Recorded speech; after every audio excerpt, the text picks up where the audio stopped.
And our boy Diddy, because I can call him Diddy now. You told me we can just call him Diddy. Yeah. Our boy Diddy, Brownlow Diddy, had a good game. Dindy, not Dindy. Why did I say Diddy? I would say I don't think we should relate people to probably Diddy not these ever. days.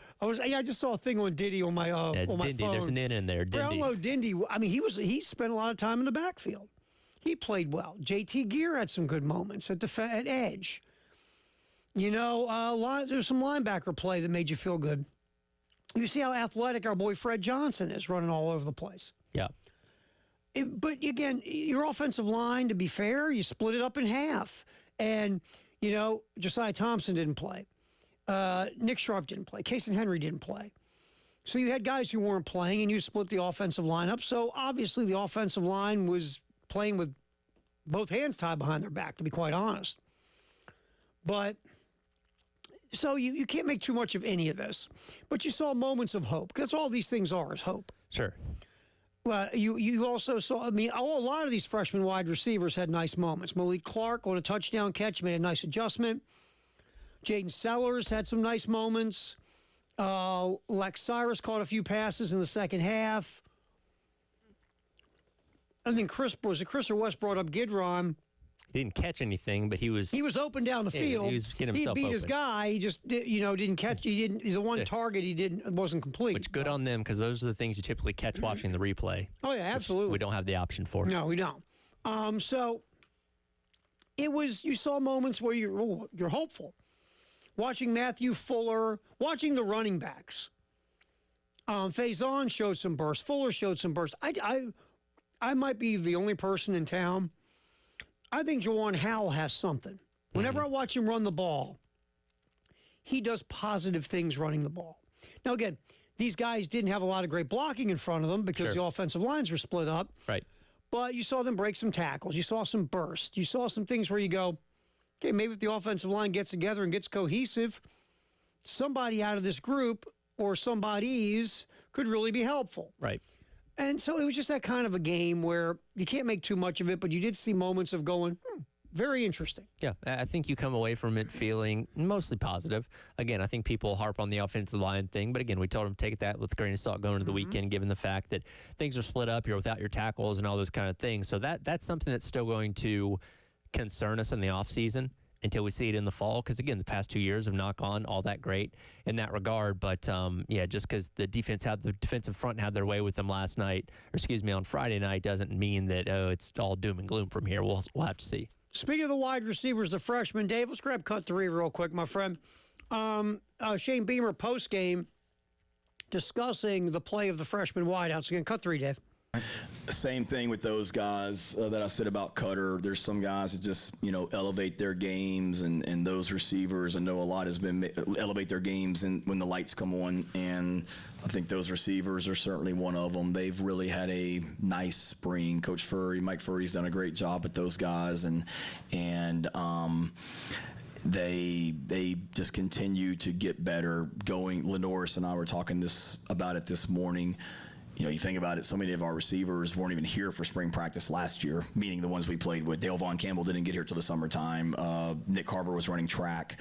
Dre Jacobs didn't get here until the summertime. So the fact that he's got all these receivers here, except for Donovan Murph, were here for spring practice, those receivers certainly went through some growing pains, but they got better, and they have a confidence about them. That was a big-time play that, both those guys made as well, and they've been making plays like that all spring. So we're excited about that group and our receiver position. There's more talent in that room right now than there's ever been in my time here at Carolina, and that freshman class is impressive, and really not just the receiving core freshman class, but the entire freshman class. I mean, you just go from offense to defense. The young guys we have, I mean, they've had really good spring. Shed Surratt got an award tonight for being the newcomer of the spring. Anthony Addison on defense easily could have been that guy on defense. We gave it to Brandon Cisse as a transfer, but all these freshmen, there's a maturity about them, and they love to compete. Yeah, I mean, that's the one thing you did see. Like, Rose got a little chippy thing going there on the shoulder, and not a bad thing, just a guy playing with an edge.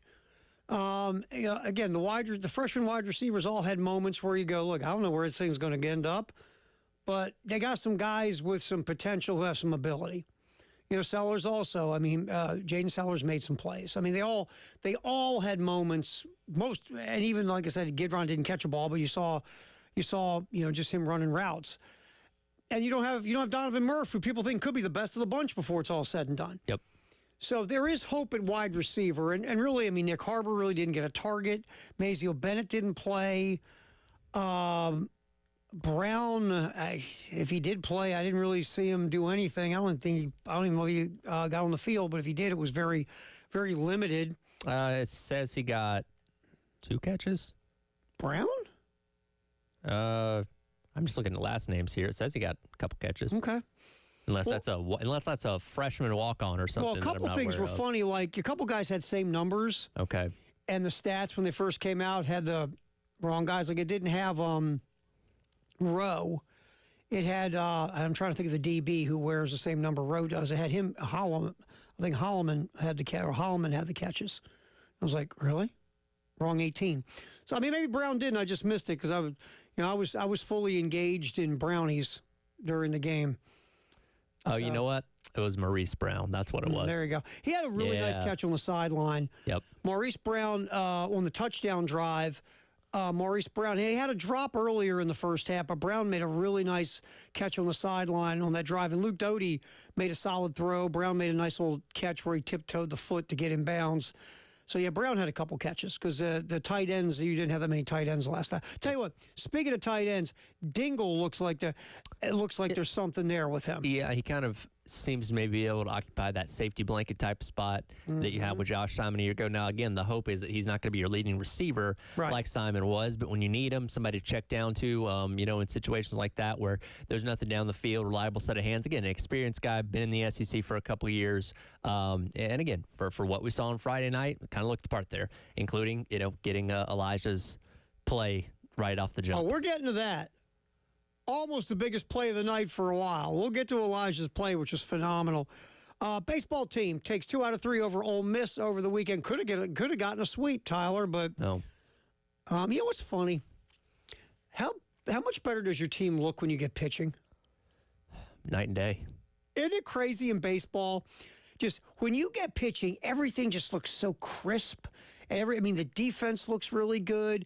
Even if you don't get a ton of offense, you get big hits that score runs. And everything when you get pitching, even if you win like high-scoring games, they don't have a crispness to them.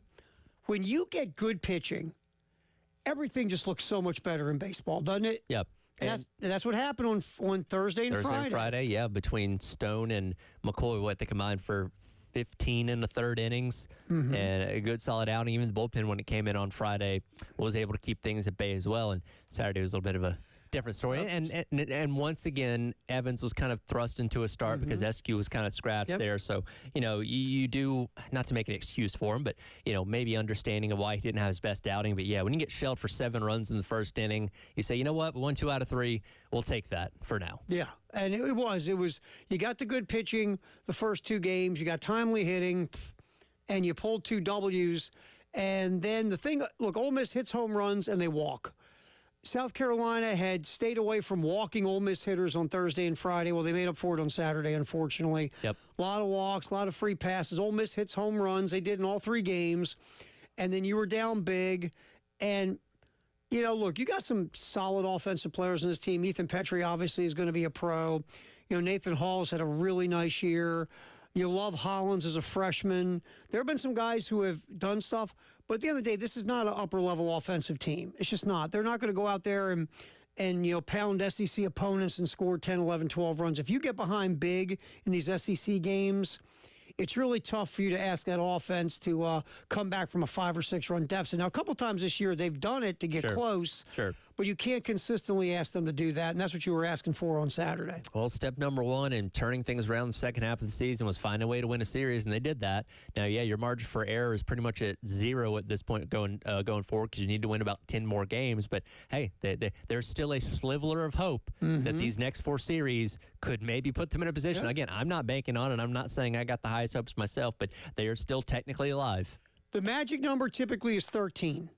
If you can get to 13 SEC wins, So in 9 out of your next 12. in the best league in America, you got to go 9-3. So you got to get 2 of 3 in 3 of your series and then have 1 sweep. Yep. You got to.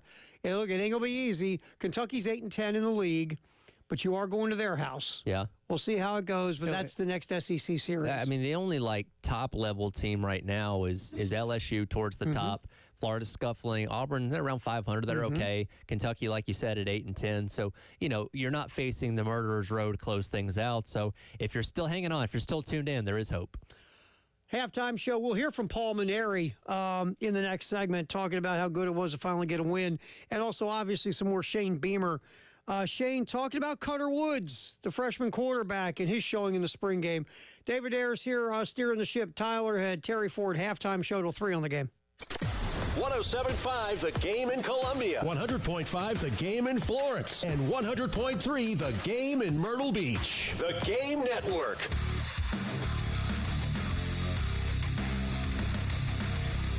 Everybody loves streaming till you have to pay for it.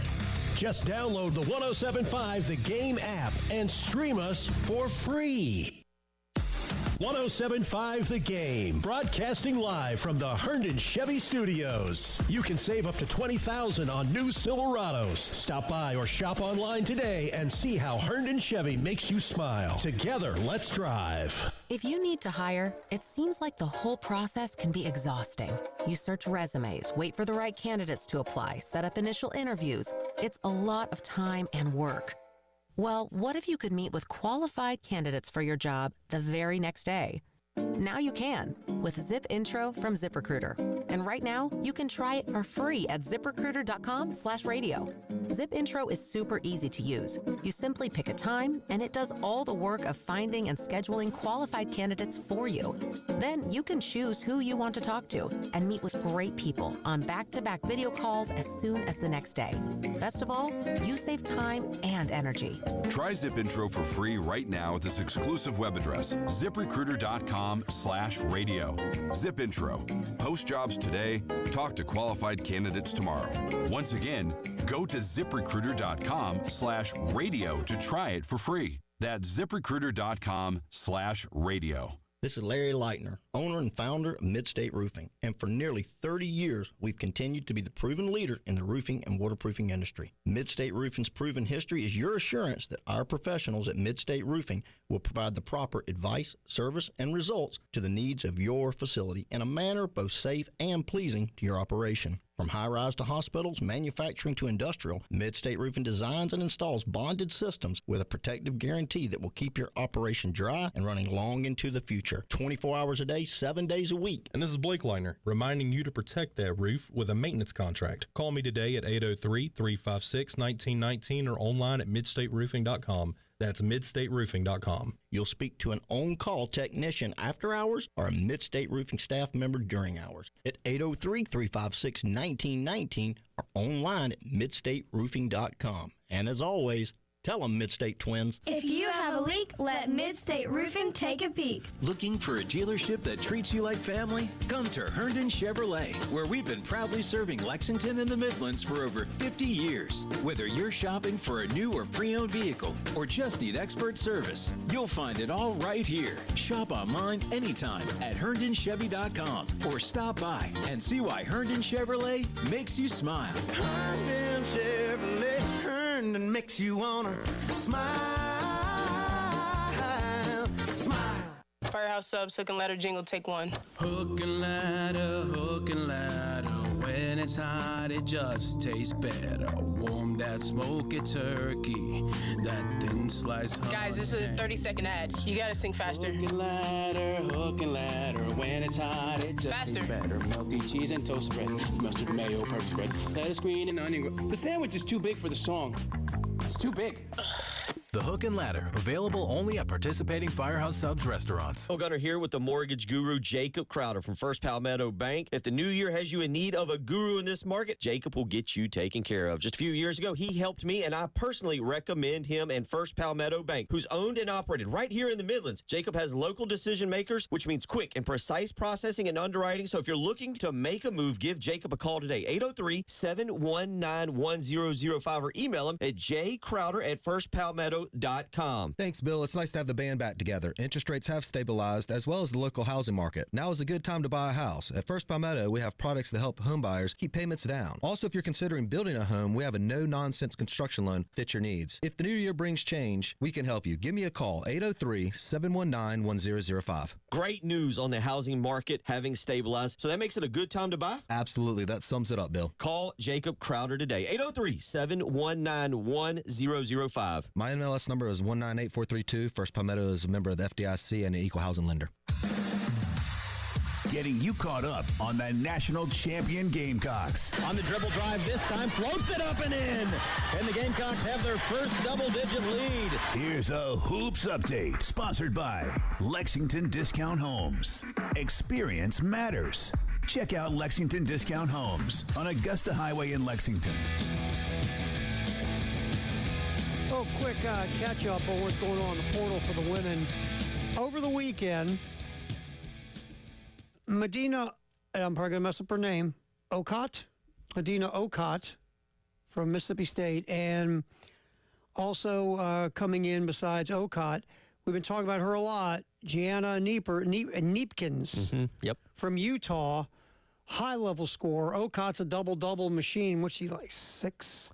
6'6". There's your physical post presence that we were talking about a lot, then missing this past year. Look, is it going to be tough to get them both? Yeah, but let's say you did, then you got your post presence at 6'6", who also can be, a paint protector and a nice defender in the interior.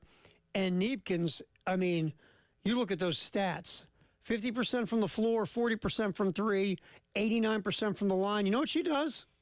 She puts the ball in the basket. Yeah, she's kind of almost taking the place of if she did end up coming here, kind of taking a place of like a Pow Pow, when she came in. Somebody very effective from the outside, can score from a lot of different places, and would certainly be a welcome addition to this team. And I mean, you add that to what you already have.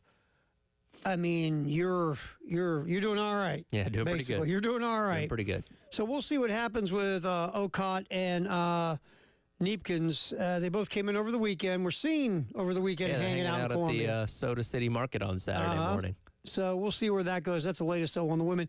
No news about Malaysia Fulwali. I haven't checked here in a few hours, but I haven't seen anything about where she's going. There's been, again, the rumors of Notre Dame and Maryland, their Under Armour schools. Ole Miss was another one that was thrown out there possibly. Yeah. So we'll see. You have to wonder if there are active negotiations happening right now, I'm sure, because I don't know what the latest rankings are, but I imagine she's the top get out of the portal as of right now. So she has her pick on where she wants to go, and we'll see where she settles. Absolutely. All right, that's what's going on with the women. Sponsored by Lexington Discount Homes, like always. All right, back to the South Carolina spring game. Cutter Woods made the throw of the night, 51-yard bomb to Dre Jacobs. It was a really nice throw. Jacobs had to slow down a bit to get it, but just an excellent throw by Cutter Woods. Jacobs made a slight adjustment, made a catch, and that was the big play of the night, and that was the only touchdown drive for the Black in the entire game. Here's Shane Beamer talking about the freshman quarterback, Cutter Woods. That'll be cut one, David Ayer, cut one. Yeah, Cutter is a certain guys, when the lights come on, they just elevate their games, and that's Cutter Woods. He's a winner. You go back to what he did at high school at West Side, and I remember watching him play in the state championship game against South Florence in 2023 when he won it, and some of the plays he made in that game, you're like, wow. And that's just he's got a chance to be a really good player. He's had a really good spring for us. I go back to some of the team stuff we do in the offseason and just watching him in our team wiffle ball tournament. You just see him in that, like his ability to hit, his ability to pitch in wiffle ball. He's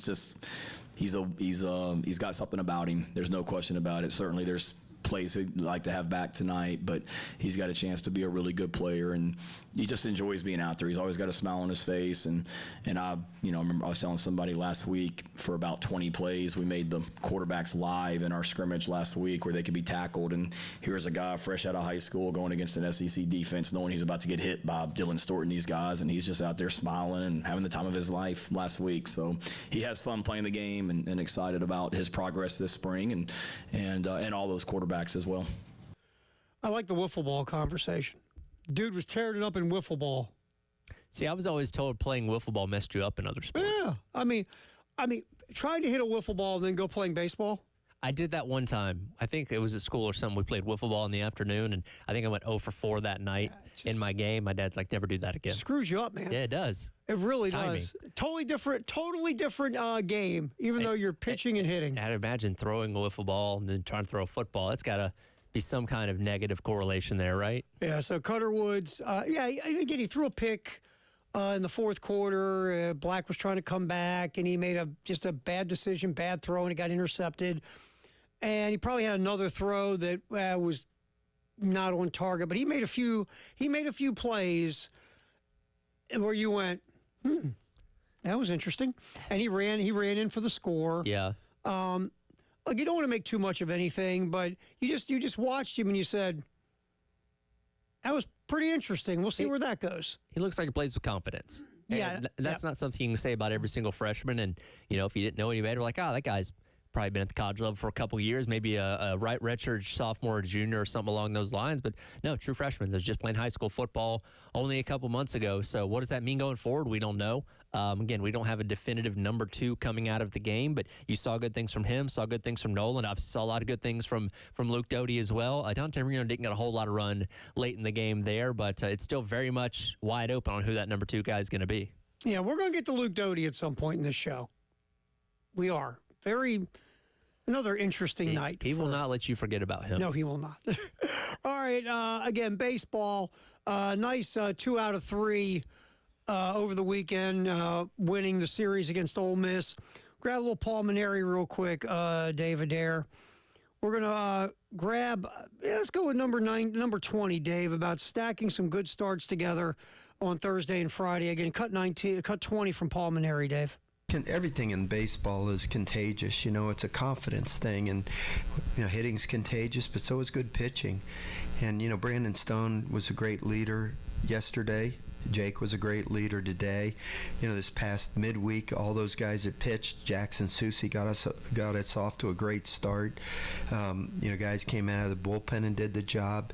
So yeah, it gets contagious. They start feeding off of each other, and they start having high expectations for each other. And the thing about pitching, it's not like softball. You can't use just a couple of pitchers. You have to have a deep pitching staff. And if one guy steps in and doesn't do a good job, it reflects on the whole team. So nobody wants to let the team down. And I'm just really proud of the guys, it's so easy to,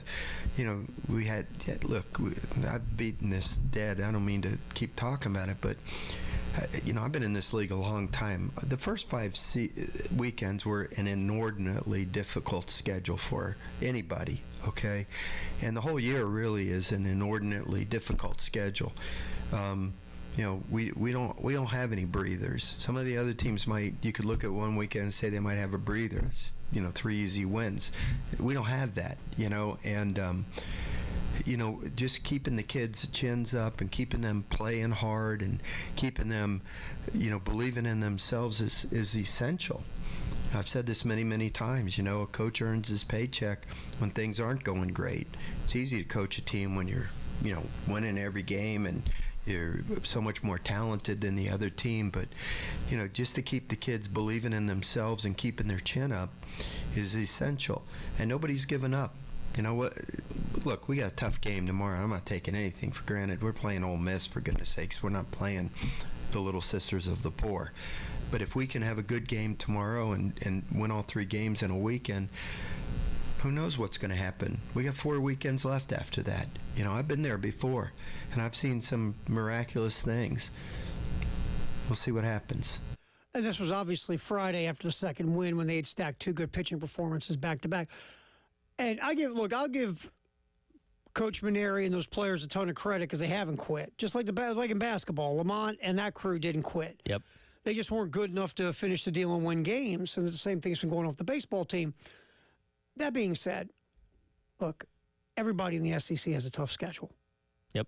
Everybody in the SEC, nobody's getting weekends off unless you play Missouri, right? They're 0-18 or whatever. Which you don't play this year. And you don't get Missouri, of course. So if you get Missouri, okay, you get conceivably a week off. Besides that, though, nobody's getting weeks off in this league. Right. Nobody's got an easy schedule. And I'm not just focusing on Coach Maneri. You hear this from coaches all over the SEC. Well, our league's hard. Well, that's what you signed up for, bro. You're not playing in the Patriot League. You're in the SEC. And nothing against the Patriot League. They got some good sports. I've watched it. But you're in the best of the best, where people spend money, have expectation, and if you sign up to coach in this league, you know what you're getting yourself into. And when coaches in this league, and it's all over the league, bring up how tough it is, it's like, dude, then leave the SEC. Yeah. It's that simple. Yeah. Don't coach in this league. And I think it's Maneri reiterating the point of, hey, this league's a lot tougher than when I left it a couple years ago. It's kind of almost reminding himself in a way. But again, you finally beat a conference opponent. Not just that, you finally beat a Power 4 opponent in a series. So if nothing else, congratulations with that, and we'll see what that means going forward. And hopefully that's forward momentum for you to start stacking some series wins and making one of those miraculous comebacks. Halftime show, in case you just woke up, we'll get you caught up what's going on with the men in basketball. That's next on The Game. 107.5 The Game in Columbia. 100.5 The Game in Florence. And 100.3 The Game in Myrtle Beach. The Game Network. Listen to Gamecocks baseball on The Game. And if a Gamecocks batter hits a grand slam, you could win cash. You could win cash. You could win cash. You could win cash in the Palmetto Citizens Federal Credit Union Grand Slam giveaway. Go to 1075thegame.com and register. Brought to you by Palmetto Citizens Federal Credit Union and The Game.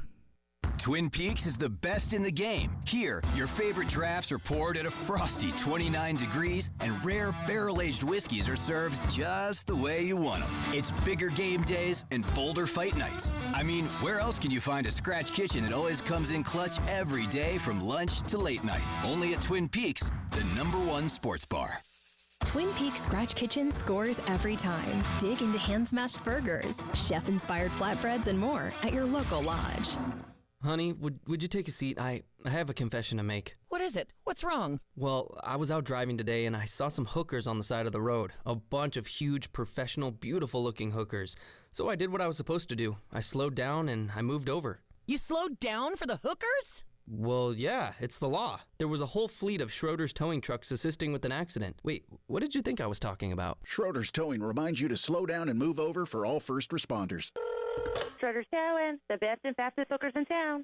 Ever thought about hitting a golf ball in Williams-Brice Stadium? Here's your chance with Upper Deck Golf. Play an epic round of golf inside the stadium from May 8th to 10th. Experience unique golfing by hitting tee shots from the upper deck down to custom greens on the field. Start and end at the Clubhouse Festival with music, beers, food, and golfing challenges. The event is open to all ages, but hurry, because tee times are limited. Visit upperdeckgolf.com for more info. That's upperdeckgolf.com.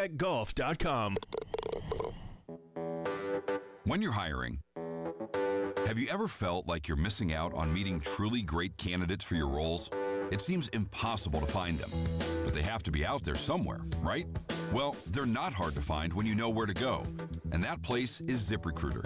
And right now, you can try ZipRecruiter for free at ZipRecruiter.com/radio. ZipRecruiter helps 10 million people with their job search every day. And because these people are actively looking for jobs just like yours, it's easy to find the right person right away. In fact, 4 out of 5 employers who post on ZipRecruiter get a quality candidate within the first day. But if you're not using ZipRecruiter, you're missing out. So see what it's like when the impossible is easy. When you go to ZipRecruiter.com/radio right now to try ZipRecruiter for free.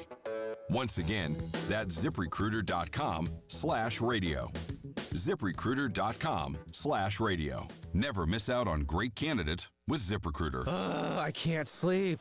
What is it now? It's the company. It's chaos. What's chaos now? The numbers, the expenses, the books. What if we get audited? No one's gonna audit you at 3 a.m. Go to sleep. I can't sleep. You could if you used Ramp. Who said that? I don't care because they're right. Go to sleep and sign up for Ramp in the morning, Jerry. Ramp is the corporate card that handles all your tedious financial operations automatically, integrates directly with your ERP, and gives you complete control over every transaction. Ramp gives you everything you need for bulletproof books and a better night's sleep. Wow, that is exactly what my company needs. Yes, and exactly what I also need. Go to sleep, Jerry. Upgrade to Ramp for free today and get $250 at ramp.com/radio. Ramp.com/radio. That's ramp.com/radio. Cards issued by Sutton Bank, members of FDIC. Terms and conditions apply. What you're talking about. Sponsored by Love Chevrolet, where the inventory is overflowing and the deals are in full bloom. I-26 at Harbison and at lovechevy.com. Together, let's drive. It's part sports. We have football on the brain. Part pop culture. Dennis Leary. True or false? You refuse to wear a glove with Mickey Mantle's signature on it for the movie The Sandlot. The Red Sox blood, the Brewers blood, they run deep. And in the best celebrity interviews. Robert De Niro here on The Rich Eisen Show. How are you, sir? Just got over a 24-hour virus. The antidote is to appear on The Rich Eisen Show. There you go. I would have just done it earlier. And you've got The Rich Eisen Show podcast. There is a medicinal quality to appearing on this program. Follow and listen on your favorite platform.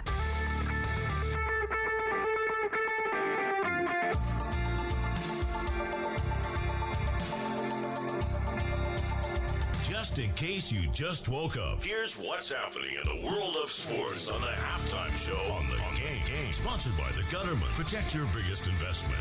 Call the Gutterman at 803-791-7147. All right, just in case you just woke up, you didn't see this, South Carolina men's basketball has added a player through the portal. Mongolian Mike is what we heard on the play-by-play call, right, Tyler? No, I want you to give it a shot. All right, ready? Mike Charvamps or Charjamps. No, the way that I understood it. Charajamps.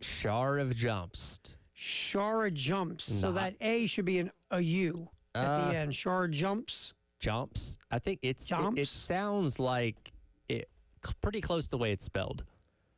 Like from the highlight video, that's what they said. Mike Shar of Jumps. Shar of Jump. We can't forget the V. Shar of Jumps. I like Mongolian Mike. I like Mongolian Mike a lot. I have a feeling that's going to stick. You think it's easier than Shar of Jumps or Jumps or whatever the hell they said. They did say it. It took us a couple of videos. We found someone saying it, but yeah, I like Mongolian Mike a lot. All right. Mongolian Mike played at Utah. He's played multiple schools. His stats won't wow you. They just don't. But what you read is he can do a little bit of a lot of things. It's sort of like a jack of all trades, master of none type of player. Yeah. He can hit you a three. He's not a great three-point shooter, but he can hit you a three. He's not a great scorer, but he had a game where we watched it, 19 points in the highlights we saw. Yep.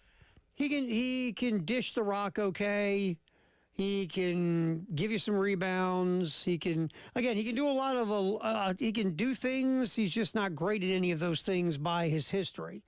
We'll see if he can ratchet it up a notch. And what was his fourth stop? South Carolina? Dayton, San Francisco, and then now at Utah. So South Carolina will be the fourth stop for Mongolian San Mike. Francisco. So, this is his fourth stop. Okay. It's been around. And again, it's 6'9", got a good size. So, hopefully he can find a place here. Yep. And again, does this fit the need a point guard? No. Does this fit the need for a true go-to type scorer? No. But you have added a body that's got some versatility. Like I said, kind of a jack of all trades, master of none dude. We'll see if he can take his game to the next level, put into, this offense or this system. We'll see. But Mike Shar of Shar Jumps. I keep missing the V. Yeah, I don't know how you're missing the V. I don't either. Shar of Jumps. Yeah, there you go. I just got to stop. Shar of Jumps. No, for you, it's Mongolian Mike. I like Mongolian Mike a lot. So that's who South Carolina got out of the portal, in case you just missed it. Also, in case you just woke up, Cooper Flagg, this is really stunning, has decided he's going to jump into the NBA draft. He'll be the first pick overall. And you talk about money, because there was some whispering about could you get enough money together to have Cooper Flagg come back another year at Duke. Well, you would need $10.5 million for his first year, roughly $11 million for his second year, and $11.5 million for his third year. NIL dough. All they got to do is go to Manny Diaz with the football program and say, you know that revenue sharing thing? What if we took the majority of what you guys are going to have and we give it to Cooper Flagg so he comes back for another year? You guys down with that? You guys cool with that? You guys good? I'm sure I Manny think the answer Diaz would be no. Manny Diaz would go, hey, for the Cameron Crazies, anything. Yeah, right. I don't think so. All right, so Cooper Flagg will move on and be the first pick overall in the NBA draft. I think Cooper Flagg, if he stays healthy and continues to improve and develop, is going to be a very nice player. You can't compare him to Victor Wembanyama. That's one of one, right? Yep. It's just like Chet Holmgren's one of one. These are freakishly tall human beings who have multiple skill sets. Cooper Flagg is like 6'10". And has multiple skill sets. But those two guys are way over 7 foot and can do things dudes way over 7 feet shouldn't be allowed to do by law. Right. But Cooper Flagg, he can put it on the deck. He got to the point where he could create his own shot. He was hitting threes. He was scoring inside, scoring outside. He rebounds. He defends like a beast. He's a really nice passer for his size. Cooper Flagg's going to be a nice pro. And people forget something. He should be a high school senior. Yeah, he's, just freshly 18 years old right now? Best player in America, and he should have been in high school. Could you see what he would have done in high school this past year? Yeah, and look, these reclassifying, as I know because we're in the one-and-done age now, it's the closest you're going to get to being able to get a LeBron type of guy straight out of high school like they could do 20 years ago. Like, this is the next best thing. And, again, we see it more prevalently seemingly every single year with these guys reclassifying. He's another example of that. Obviously made a nice little bag to be at Duke in general for this one season, now going off to make even more in the pros. Yeah, so Cooper Flagg will go on and be the number 1 overall pick. Real quick, just going back to South Carolina, Trace and Eagle staff, who obviously was committed to South Carolina to hopefully be the go-to scorer, decommitted. From what I'm reading, it's West Virginia, Kentucky, and it's so funny reading like the two different types of coverage. West Virginia, this guy would be great to get. He can score, he can score outside, he can score inside. This would be a huge get for West Virginia with the new head coach, Russ Hodges, all this other stuff. Here's Kentucky. It'd be a nice piece to add to an already talented squad. Yeah, if you want to come. If you don't, don't. If you don't, it's okay. We're good. And they just got the kid, Aberdeen from Florida, who went in the portal. Kentucky just has 50 guys, and they pick from there, right? Yeah, that sounds about right. So I feel like if depending on the money that Eagle staff would get, I think if for my overall basketball health, I'm going to West Virginia. Yeah, it makes sense. They'll love me. They'll love me. And I'll be really important. I'll get a lot more minutes. I'll get a lot more shots. NIL, maybe get more NIL because there's only so much NIL to go around in Kentucky. So that's the latest on Eagles. It's underway. We'll make it quick. The only team, I'll say this on 2 series. All the other series are 1-0 because those teams are just better. What Oklahoma City did to Memphis, they should have been arrested. Beat them by 51 points. I mean, you want to talk about slapping the taste out of somebody's mouth? John Morant said, we'll never, ever lose like that again. We'll see what you're made of, right? If you take this as it's just one loss, whether you lose by 1 or 51, let's come out and beat them in game 2. You just need to win 1 or 2 in Oklahoma City. Sure. That's what a mature team thinks. An immature team is now going to get the pants beat off of them. We'll see what Memphis is. But Oklahoma City looked the part of, it's one game. Again, you got to win 3 more. Oklahoma City looked great. Indiana's just better than Milwaukee, plus Milwaukee's got one guy that can score the basketball. And very few guys who want to play defense. You go through Boston's better, Cleveland's better. These are the teams that are just better. Now, the one team that's better, they better watch out or they're going to lose are the Lakers. If the Lakers play defense the way they did in game 1, they're going to go home. That was embarrassing. That was an embarrassing defensive performance by the Lakers. And plus, you want to talk about having the bully punch you in the head and take your lunch money? Minnesota was physical, and the Lakers, it's like these guys never been in the postseason before. It was weird. The Lakers should still win the series if they get it together on defense. Sure. But if they keep playing defense as bad, Minnesota could take that series. But everybody else, Golden State is just more experienced. Houston's not. You saw it like yesterday. End of that game, Steph Curry hit a shot where he's falling in the parking lot. Jimmy Butler, it's like a half second on the shot clock. He's canning a hoop. I think Golden State wins because they're more experienced. Yeah. In a year or two, Houston's going to, if they continue on this path, they're going to be tough to deal with. They're just, you know how it goes, Tyler. Yeah. You always got to take your beatings when you're the new team in the NBA. Of course. Just do. Just the way it goes. By the way, I want to hit this really quick. I have never been a fan of the official score changing a call late in a game. Oh, yeah. I've never been a fan. I think if you want to change the call, do it in the inning that the call happens. If there's a call, an official score makes in the third inning, if you're the official scorer, in between innings, get your butt to the video and watch it now. Figure out if you want to change it. Once you get out of the inning, you changed it, you can't change it. That should be the rule. This was embarrassing yesterday. Max Fried, I know no one cares anymore because he's not a Brave. Max Fried had a no-hitter going into the eighth inning until he didn't. Yep.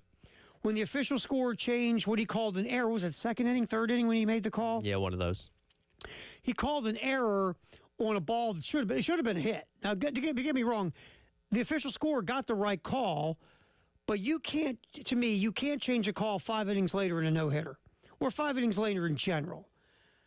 And that's a flaw in this system. And it was just a bad look. It really was. Fried gave up a hit in the eighth, so it wasn't like this was the only hit. But I've never liked it that all of a sudden you sometimes you'll hear it in your ear, or like you'll hear it in the stands, or you don't know it all till later. You go, wow, they changed it. I don't like that. Yeah. Change it in the inning you made the call. I agree. That's the way I look at it. Yep. And they screw up the Aaron Judge home run too. All right. Firehouse Sub Text the Hour is next here on the halftime show in the game. 107.5 The Game in Columbia, 100.5 The Game in Florence, and 100.3 The Game in Myrtle Beach. The Game Network, powered by Integrated Media. The Game TV, sponsored by Shepherd's Glass for auto, home, and commercial glass. ShepherdsGlass.com. In Chapin and West Columbia. The Game TV, sponsored by Shepherd's Glass. Shepherd's Glass.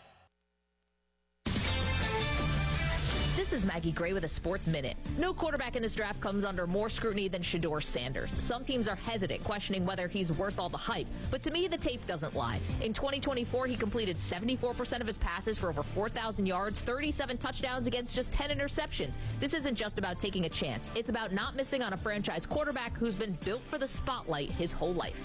I'm Maggie Gray.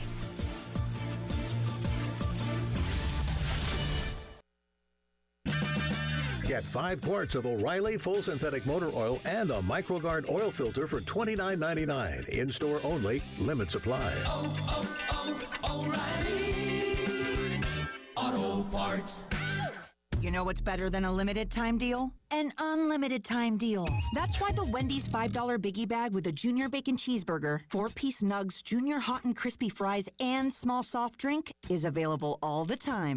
Because the best time for fresh, never frozen beef and Applewood smoked bacon is all the time. Duh.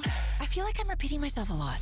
For the best deal of all time, gotta be Wendy's. Unlimited time does not mean forever. U.S. price and participation may vary. Prices may be higher in Alaska, Hawaii, and California and via third-party delivery. Fresh beef available in the contiguous U.S., Alaska, and Canada. Find what you love what you find. A Total Wine and more. There's so much waiting for you. All kinds of beers and thousands of wines. Drink responsibly, B21. At Progressive, we understand the bond you have with your boat. It's why people name theirs. I was pretty hungry and looking at a menu when I named my boat Change Your Tuna. The backup names were Trick or Trout, I Salmonly Swear, and, oh, it gets worse, New Squid on the Block. It wasn't my best day. Whatever you call your boat, protect it. And start with a quote from Progressive, America's #1 boat insurer. Progressive Casualty Insurance Company and Affiliates. #1 rating based on boat market share data from ratefilings.com. What up, fellow Gen Xers? Elizabeth Banks here. As the original Latchkey kids, we took things into our own hands, like house keys and video game controllers.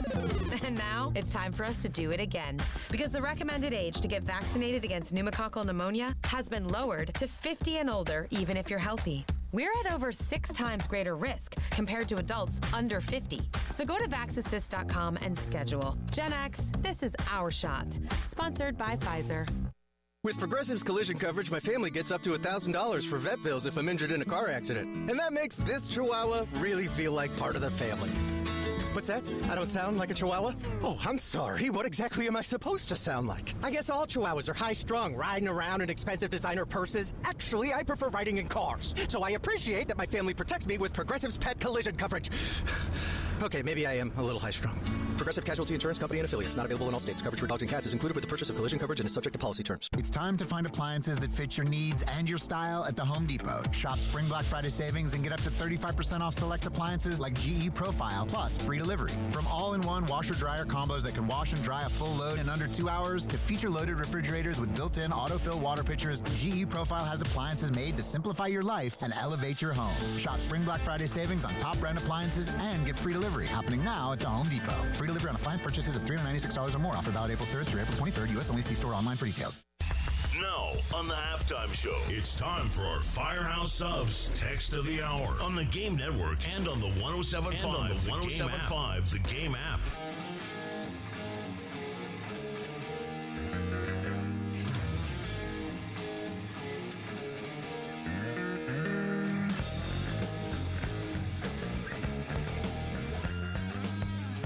Halftime show. We are doing this thing till 3 o'clock here on the Game. I'm Terry Ford, Tyler Heads here, David Dare. Talking a ton of spring game, obviously. The biggest focus, and our second focus was, the baseball team winning 2 out of 3 over Ole Miss. Nice series win over the weekend. Now you got to stack them. You got to get to the magic number 13. Right now you're at the magic number 4. So you got to win 9 out of your last 12. It's just reality. And the spring game, you don't want to make too much of anything good or bad. But, you got to see some things, and you just, look, we comment on things for a living. Sure. So we have to comment on the spring game. I just always want to couch it in the proper context of don't get too high about something, don't get too low. I get it. You're looking for hope, and that's fine. But there are no, absolutes coming out of a spring game is what I'm trying to say. But there was some good moments. You got to see some things and see some players you've never seen before. And overall, it's a good experience. So what do you got there on the Firehouse Sub text line 803-404-6100? Jeff says, my family and I went to the spring game and the weather was perfect. I don't know if we would have gone if it was televised. Doty looked like QB2 to me. I guess Doty got screwed because I thought he played well enough to get a look from other schools if it was televised. Look, if Doty hasn't left by now, I don't think he's going anywhere. Going to this Matt Rule, okay, wow, we saw Luke Doty play the spring game on TV. Let's go see if we can get him to go in the portal so we can, have him come here. Luke Doty doesn't want to go anywhere. Or Luke Doty would have tried to have gone. The minute Spencer Rattler was named the quarterback, God, what was that, 3 years ago now? Yeah. I've lost track. The minute Spencer Rattler was named the starting quarterback, if Luke Doty didn't jump in the portal, he wasn't going to. When Spencer Rattler decided he's going to come back for a second year, that's when Luke Doty definitely would have jumped in the portal. He didn't. Yeah. Look, you know what? Luke Doty is going to be crazy, right? He actually likes it at South Carolina. Well, and he's been open about that. He's like, I love it here. Obviously, he's a local guy, loves Columbia, loves the area. And, again, he's done everything in his power to find his way onto the field, whether it be a quarterback, wide receiver, special teams. He's a guy, he doesn't say no to anything. You know what I mean? And I guarantee you, he's the guy at practice that, maybe he's not the best player out there, but he's the one that coaches always use the example of, man, if you had half the heart of Doty, you'd be an All-American type of thing. I wish you had the work ethic of Doty. Yeah. I was talking to him in here the one day. I said, man, I wish I had Luke Doty's hair. That's what I wanted. That too. All right, speaking of Luke Doty, really quick, let's get this cut 16, Dave. Luke Doty himself talking about what position is best for him. Again, cut 16, Dave.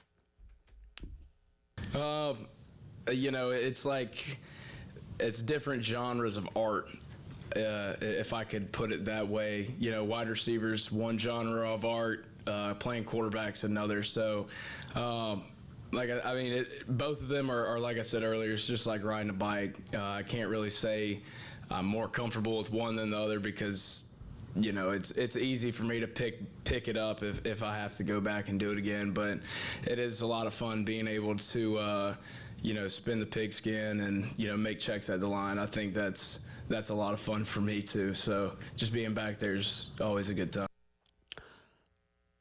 The thing with Doty on Friday, I watched that. That was the first spring game. Was Rattler's first year. It was my first spring game. Mm-hmm. And, you watch, remember there was a quote-unquote wink-wink competition between Doty and Rattler. Sure there was. Yeah, right. And I'm watching Rattler, and again, Rattler is a quarterback. You just watch him. He plays a position like a quarterback. He's got some quarterback instincts. He does things. You watch him, you go, okay, that dude's quarterback. When I watched Luke Doty, I was like, I don't know what that guy is. He's not a quarterback. He didn't look comfortable. His footwork, he had happy feet. He maybe did one progression and took off. You could tell he wasn't, and the mechanics, he wasn't very accurate throwing the ball. I mean, he didn't look comfortable playing the position. Yeah. Because I remember at a high school, and if you're a Gamecock fan, Luke Doty came in. He was a top 50 recruit, but he was an athlete/quarterback. He wasn't just a pure quarterback. And in high school, he didn't just play quarterback. So he hadn't played, like a lot of guys come in to play quarterback, they've played 4 years of QB in high school, or 3 years, or 2 years, or whatever. I don't think Luke Doty at that point was comfortable. I think, 4 years later, 5, whatever it is, 10 years later now, whatever it is with Luke Doty, when I watched Friday night from him, he looked so much more comfortable playing the position. He made a few nice throws, especially on that touchdown drive where Garner took the lead back. I just thought he looked more at ease playing the position. And he made some good throws. And right now, if you ask me, he's QB2. Yeah, just from the experience alone. Doesn't mean that can't change towards the end of the season with Nolan or Woods or whoever, but just from the fact that he's been there and done that before, I think if you had to turn to another quarterback, if Sellers got hurt for an extended period of time, I don't see why it wouldn't be Doty right now. We're going to pull that conversation to the top of the hour, this backup quarterback thing, because the makeup of that room is interesting outside of Lenore Sellers. We're going to get to that next. Who should be the backup quarterback in a perfect world? We'll talk about that coming up as we yap nothing but football in the 1 o'clock hour, sponsored by Atlantic Windows and Doors, right here on the Halftime Show with Tyler Head and David Dare and Terry Ford on the game.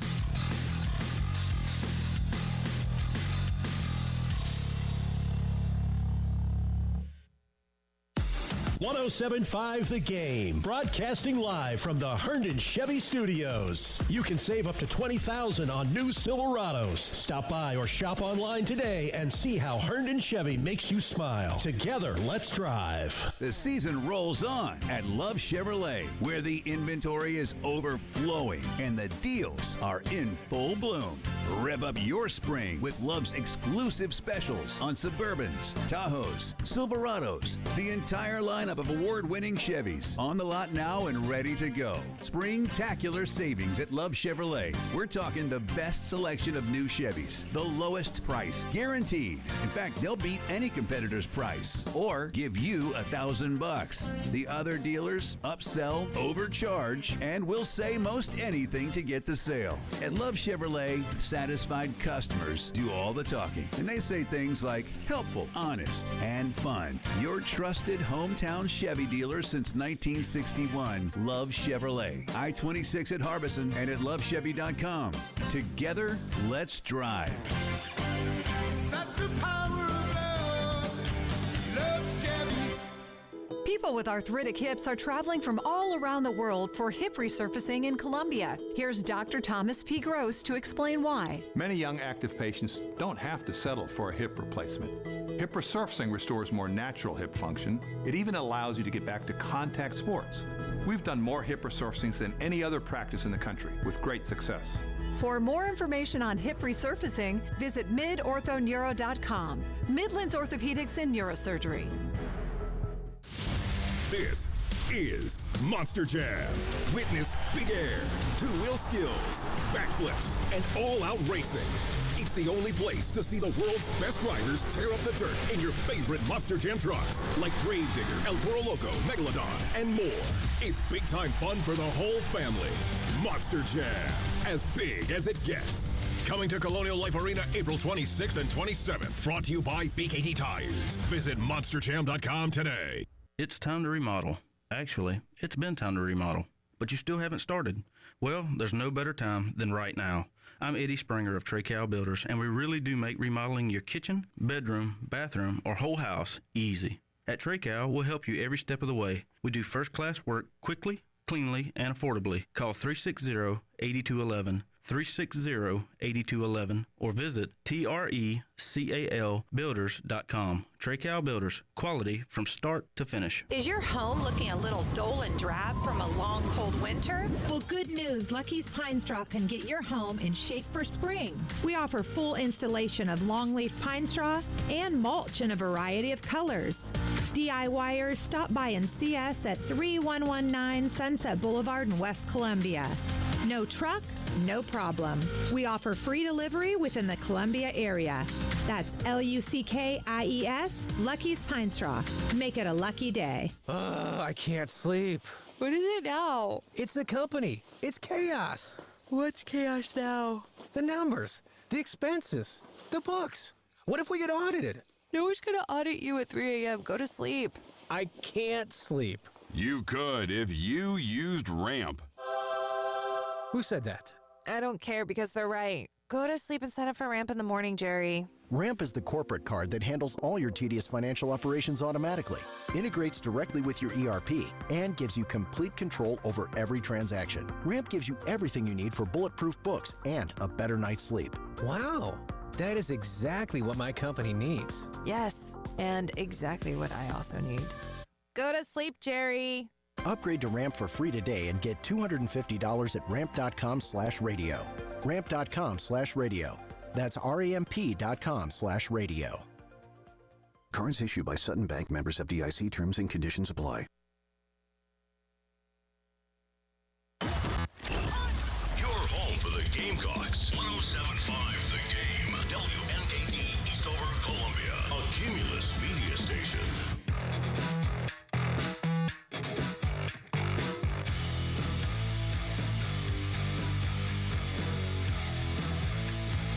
It's 1 o'clock. Time to talk football, and more football. Sponsored by Atlantic Windows and Doors on the Halftime Show, on the Game Network, and on the 107.5 The Game app.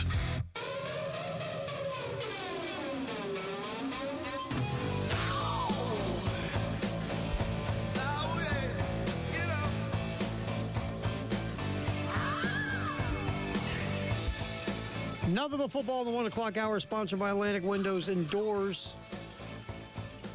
We are starting this conversation last segment. I'm going to drag it over. Luke Doty looked solid on Friday. He really did. Aaron Nolan had a lot of trouble. Made a couple good throws, but he threw a pick. He had another pick that should have been caught but was dropped. It wasn't, throw placement wasn't great. He threw some balls that were a little short of the receivers, like grounded a couple throws. I don't know if Aaron Nolan was pressing. He was nervous. Because, again, this is your first time playing in front of anybody at South Carolina. He struggled. He had a rough go. Now, does that mean anything in the big picture? No, really doesn't. He could go tear it up in the summer and be your backup quarterback. Sure. Nobody knows. Again, Cutter Woods did some things where you went, wow, okay, that was interesting. But look, at the end of the day, if you have Cutter Woods as your backup quarterback as a true freshman, that makes you nervous. Yeah, just from lack of experience. Right. A perfect world, Cutter Woods gets to sit with a ball cap on and red shirt and watch Lenore Sellers handle his business. And then if you're going to have a competition with an Aaron Nolan and a Cutter Woods in 2026, okay, fine. Honestly, Aaron Nolan, he didn't play at Ohio State, so he didn't have any experience, right? Yep. So you look at the three guys in that room with Lenore Sellers and Dante Reno. Dante Reno, I don't think he didn't really have a chance to do anything Friday when I watched it. Look at the pass rush was all over him. Yeah, and again, Luke Doty played the majority of the game for the Garnet side of things. What does that mean? I don't know. Does that mean that Dante Reno's definitely, number 5 on the quarterback depth chart? I won't lie to you. I expected to see more Dante Reno. Now, here's what this says to me, and I'm just, right now as we speak. It says to me that when you watched all this, and Luke Doty's your backup, which I get it. He's got experience. He's been in the program for about 12 years. I understand he's your most experienced guy. He started in the SEC when he was a freshman. He's played quarterback. Probably if you look at the whole thing, he should be your backup. Yeah, for now. For now. Dante Reno, though, I thought was going to get more reps. And I feel like if the coaching staff, and this is just making assumptions that are probably wrong, if Dante Reno truly, right now as we speak, was looked at as the backup or even QB3, I think you would have seen more of Dante Reno. I'm just saying, you saw, and maybe they just want to see more of Aaron Nolan because of the arm talent. Sure. And maybe they know what they think about Dante Reno. And maybe that's all this is, hey, maybe they called him and said, Dante, you're not going to play a ton because we kind of know where you're at with everything, but we want to see Doty. We want to see Aaron Nolan. We want to see Cutter Woods. So don't flip out. It could be as easy as that, or there could be Dante Reno falling back in the pecking order. I don't know. Yeah, no, both those possibilities are true, are possible. And again, we only get to see the one scrimmage. There were two other scrimmages before that were open to the public, and I don't recall reading much about Dante Reno and those two. Doesn't mean he wasn't doing anything, but maybe he didn't do anything that was spectacular. They're doing the exit interviews right now through the next couple of days, and we'll find out if there was something to Dante Reno not playing or if he's still here for the long haul by being on this team this upcoming fall. But very few programs around the country carry 5 quarterbacks. Right. You know what I mean? And I'm not saying somebody's going to jump in the portal. We had, 2 guys jump in last year. But it's going to be interesting to see kind of what happens here, how this shakes out. Whenever we get a depth chart, who's ahead of who, and all those kind of things. As, again, according to Beamer, it's still an open competition. You would say that Luke Doty's probably leading the way right now just because of the experience. And, again, Cutterwood's made a very good case for himself out of the rest of that group to kind of be ahead there from what we saw on Friday night. So, I don't know. We'll see. Again, we're only seeing a very small sliver of what was the entirety of spring practice. So, it's hard to not jump to conclusions. Well, that's what we do because it's like anything. When you only see a little bit of something, you make the most of what you saw, right? And that's kind of where you're at. And that's why we say it was a spring game. You can't make too much of it. But we have to sit here and kind of have opinions and assumptions on the little sliver that we see. But we also want to say there are so many things we don't know. We weren't there for all the other practices. We weren't there in the coaching meetings. I just thought of this. Shane hooked up Elijah to let Elijah call a play, which we will get to. Right. Maybe we can see if Shane will let us hang out in these meetings and in coaches' rooms and in practices and all access. I think he might draw a line in the sand to call it. You don't think we get all access for the game? Don't push your luck. I'll say that. It's great that he allowed us to be a part of the game in that way with Elijah calling the play, but I think it may stop there. Yeah, you're right. Probably it's worth a shot. But getting to that, Elijah's play. It was so funny because, again, and I would be the same way. Elijah was so geeked, right? When he showed me his play, because he went back to the old Oklahoma wishbone, I think it was Oklahoma, and a passing play out of the wishbone, which was kind of like it was a flea flicker or just kind of a simple, halfback pass. I can't remember what he said. Now I want to put it on steroids and I want to do this, this, and this. We were talking about the play or whatever. And he was so geeked. And they took it to Backstreets when Shane was doing the coaches show. And during the commercial breaks, they were talking about it. And Shane went, yep, we'll do it. And so Elijah's all giddy, man.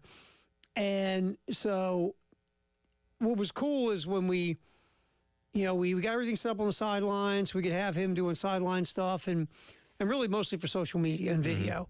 But so... I was sitting there, Chris Miller, who did the play-by-play for us from Learfield, and I said, Chris, let's have Elijah on when we're doing play. And then Chris goes, why don't we just have him call the play? I'm like, I like that idea a lot. Let's do it. So Elijah got to call his play, and for a while it was the biggest play of the night, even though it almost got blown up at the line of scrimmage. Yep. But then Elijah's play ended up going for 29 yards, and up until Cutter Woods hit Dre Jacobs, Elijah's play was the biggest play of the night. As a matter of fact, it was still held on to being the second biggest play of the night. If that thing scores, I know. His head would not have fit through the door today. I know. I mean, honestly, we probably would have had to put some equipment outside for him to broadcast in the hall because he's like, guys, my head's stuck. Yeah, I can't get in. My head's stuck. I can't get in. But yeah, he was, my man was excited. And we want to thank Shane, Mike Shula, the players, the crew. Because if Shane doesn't say yes, it's not happening.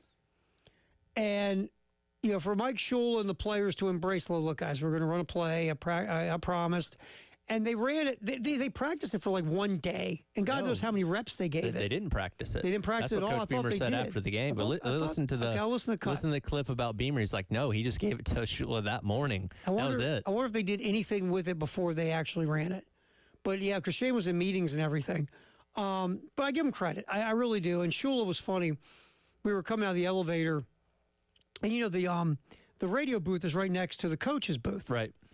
And so, Elijah says something about the play to Shula, and Shula looked at him and goes, if that play works, it's not your play. It's my play. And we all started laughing. And he slapped Elijah on the back and went to the booth. But I just South Carolina, thanks a lot for letting, Elijah and our little goofy radio station be part of the spring game and have some fun with it all. So we want to thank those folks. I told Elijah at some point, now that it's in the playbook, let's say Clemson game, right?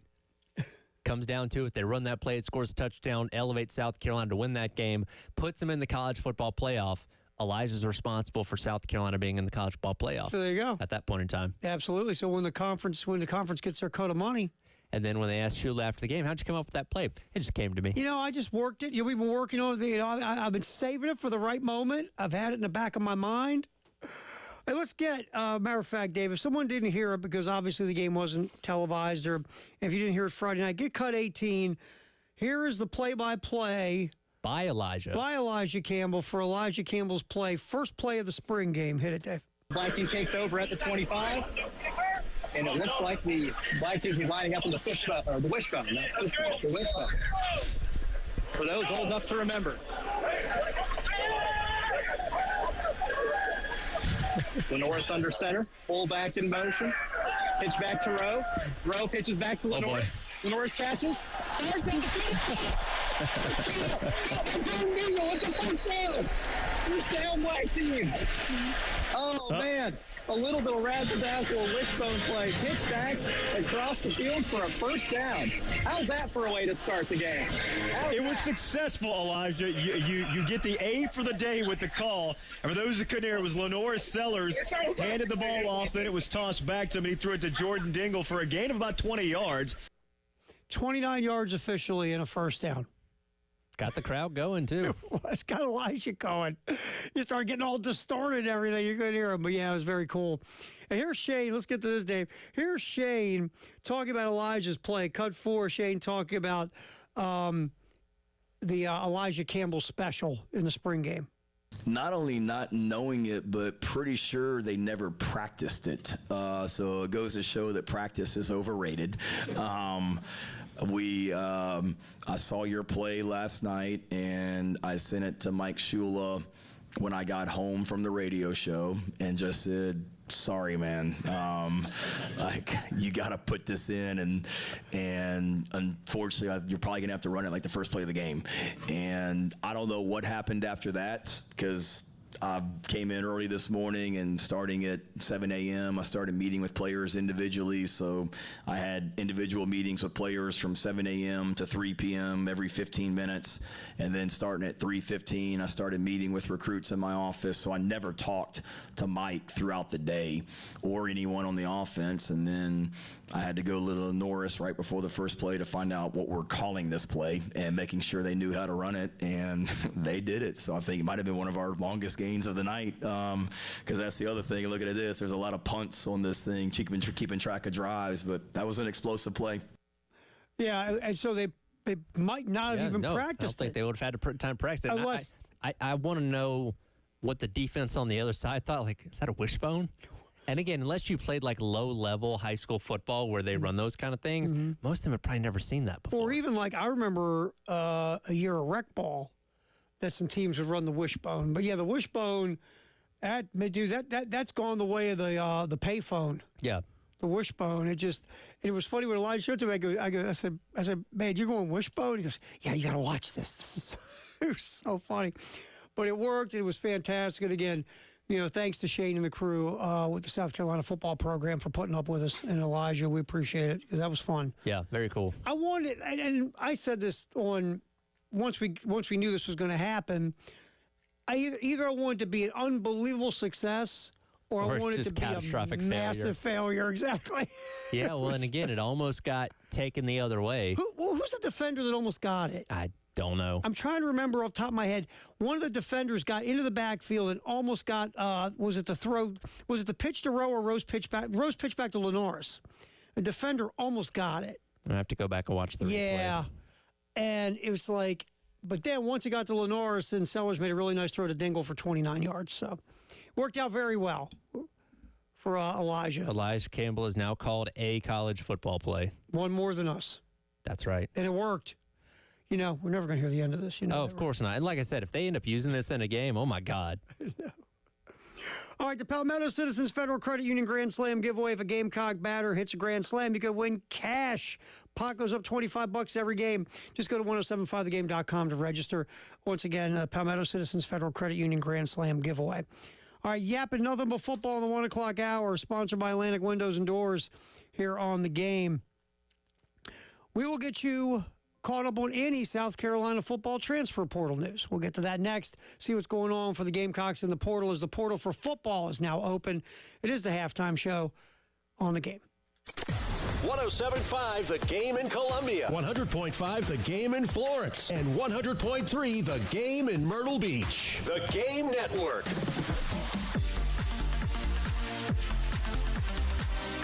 Hate paying for streaming? Well, the 107.5 The Game app is free. Yes, free. Just download the 107.5 The Game app.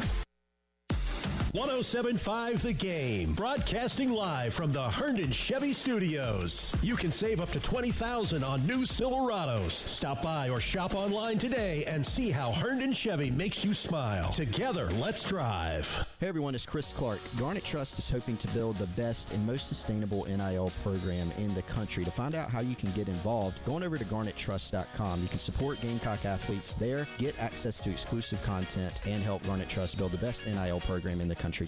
Breakfast comes in all shapes and sizes, but I have my favorites. I like mine bagged up, wrapped with love, and made to perfection. And no one does it better than McDonald's. With a 2 for $5 mix and match breakfast deal, I can take home 2 delicious sandwiches. Whether it's a sausage McMuffin with egg, the bacon, egg, and cheese biscuit, or a chicken McGriddles, there's a match made for me. However you like breakfast, there's a delicious choice waiting for you at Mickey D's. Ba-da-ba-ba-ba. Prices and participation may vary. Cannot be combined with any other offer or combo meal. Single item at regular price.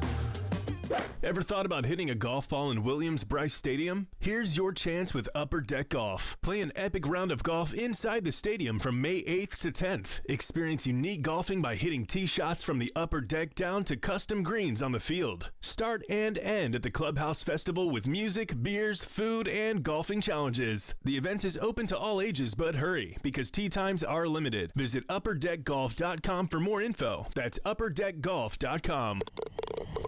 Don't wait. If your HVAC system needs repairs, AAA Heating and Air has a limited time offer just for you. Get up to 12 months. Payment plans on repairs with no credit check required. All you need is to be a homeowner with a valid bank account. This is your chance to stay comfortable without breaking the bank. But hurry, offers like this don't last long. So do what I did and call AAA Heating and Air today. Tell them Bill Gunner sent you. AAA Air when you need us. AAA Heating and Air.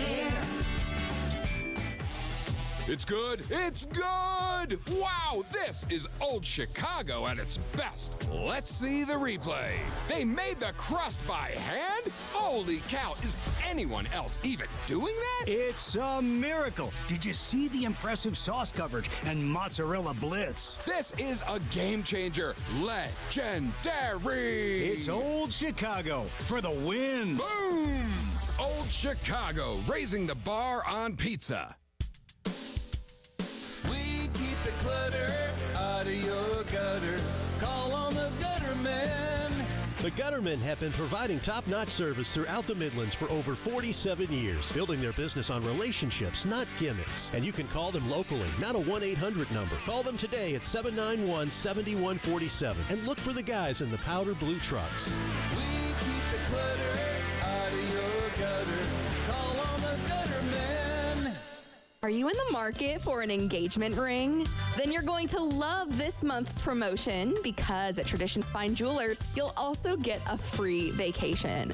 That's right. With your lab-grown diamond engagement ring purchase of just $14.99, you'll get a 3-night stay at hotels in great cities like Orlando, Nashville, or Vegas. And at $24.99 or $34.99, you'll get a 3 or 4-night all-inclusive package at resorts like the Sports Illustrated in Punta Cana or the Half Moon Resort in Jamaica. And for you bigger spenders, at $49.99, you'll get a 3 to 4-night cruise on Royal Caribbean Cruise Lines. At Traditions Fine Jewelers, you'll always get a better quality diamond at a better price. But from now till the end of the month, you'll also get a dream vacation. So come see them, get the diamond engagement ring that you want, and the vacation you need. Only at Traditions Fine Jewelers, the Midlands Diamond Superstore and Customization Destination on Sunset Avenue in Lexington.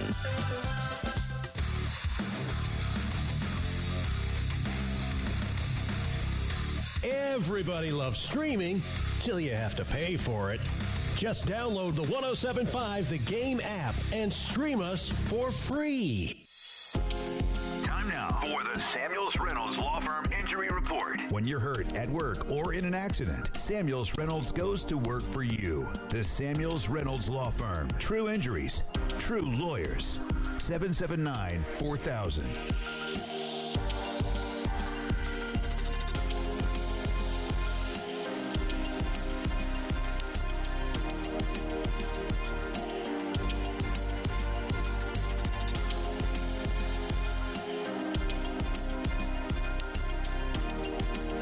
Get our injury report in here on the game. Good news from the spring game. No injuries to report.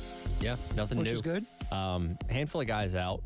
Notable ones: Josiah Thompson, Kason Henry at offensive tackle. I believe he said Manazio Bennett. If it was a real game, he would have been able to go. Yeah.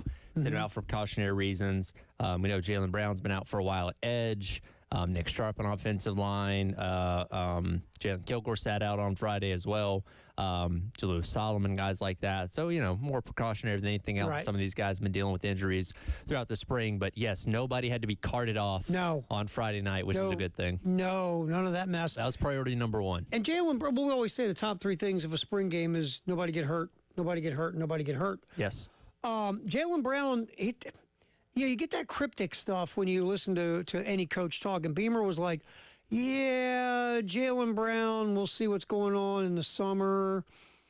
But everybody else was just more of, hey, it's just precautionary, just the only thing to happen. We want to get to, camp later on and get everybody ready to go for Virginia Tech. So we'll see what happens with Jalen Brown. But everybody else just feels like they said if it was a real game, they'd play. Yeah, and again, from a depth standpoint, that's positive to hear because you want to make sure you're as deep as you can be at every position. So, yeah, we'll see what happens with Jalen Brown. But, again, nobody got hurt on Friday night, which was priority number one. Yeah, the other injury to talk about, Dave, get ready with cut 22 from Paul Maneri. Dylan Eskew did not know if he was going to pitch Saturday or not. So, again, Eskew's had the injury issue here for weeks. They were hoping Eskew could be ready for Saturday. But here's Paul Maneri talking about why Eskew didn't pitch, and Evans got thrown in there to get the start on Saturday. Hit it, Dave. Yeah, I had to scratch him. He has a lower back problem that's been bothering him all week. He's been progressing, and I just felt that we couldn't throw him out there. He just came off the oblique thing, and now he's got a back issue, and I just felt like if we tried to pitch him today that he may probably would not have been very effective, number one, and number two, probably would have meant that we would be dealing with it for the remainder of the year. So I had to scratch him and went to Jarvis, and Jarvis didn't have it today. All right, so there's your injury update from our buddies at Samuel L. Reynolds. All right, Eskew, I don't know when we're going to see him. Who knows? I mean, you just got to take it day by day until he starts to feel right. You want to talk about somebody that's had bad luck with injuries. How about getting hit in the head? And it's not your year, right? And messing up your oblique in the process. Because you're ducking away from the ball and you get cracked in the noggin and then you hurt your oblique.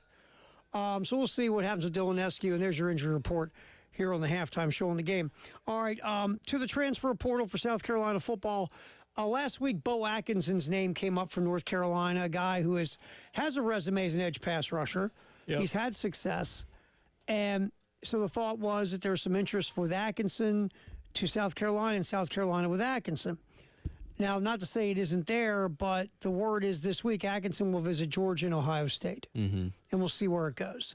But if you get Bo Atkinson, that'd be a nice get. Yeah, definitely so. And again, guy with proven production at an ACC school, much like you had with Kyle Kennard from a year ago. Mm-hmm. Not saying he would come in here and be the same guy, but that would be a welcome addition to the other side. As again, you're kind of trying to figure out between Brian Thomas Jr., JT Gear, and those other guys who can be the complement to Dylan Stewart on the end of the line of scrimmage. But obviously, Atkinson brings more proven, known production than any of those guys. Also, from GamecockCentral.com, South Carolina listed as one of several schools showing interest in Georgia's Southern defensive lineman Troy Pikes. Not clear yet how strong the interest is. Obviously, South Carolina wants to add some depth to the interior of the defensive line and the edge. But there's your latest in what's going on in the portal with the Gamecocks. As we talk nothing but football in the 1 o'clock hour, sponsored by Atlantic Windows and Doors on the Game. I want to switch to the NFL real quick. We didn't get to this. Aaron Rodgers was on Pat McAfee the other day, because he is all the time. And we all kind of get the eye roll when we see Aaron Rodgers on TV now with Pat McAfee. We're going, okay, here we go. Aaron Rodgers speaks, and I like Pat McAfee. I do. I got no hate for Pat McAfee at all. I thought some things, not everything they do I think is a great idea at times. Sure. There was one thing here recently that was a really bad idea. Getting into legal trouble over it. But, when Aaron Rodgers is on there now, it's just like, it's like, oh, God, really? But this time it was interesting because Aaron Rodgers told a story. Aaron Rodgers basically flies to New York. Glenn becomes the head coach. So they want Rodgers to come on east for a talk. So Rodgers, and again, Rodgers is a bazillionaire. I've got no pity for him to buy a plane ticket, but Rodgers, okay, man, I'll buy me a ticket and I'll come on out. I'm pretty sure he owns the plane. Air Rodgers won, right? So Rodgers flies to see the Jets. He comes in. It's Glenn and the GM, or it's Glenn first. And he sits there for a minute. He said Glenn was a little weird because Rodgers was going there thinking they were going to have a conversation about Aaron Rodgers maybe being the quarterback next year and get Glenn's thoughts about what he's looking for, Aaron Rodgers' thoughts about what and everybody was going to have a conversation. Yep. It didn't go that way. Glenn sat there, talked to Rodgers for a couple minutes. Hey, how was the flight? How you doing, man? Nice sandals. I like those shoes. They're really cool. I'll be right back. Comes back in with the GM, and basically within 5 minutes tells Aaron Rodgers they're moving forward without Aaron Rodgers.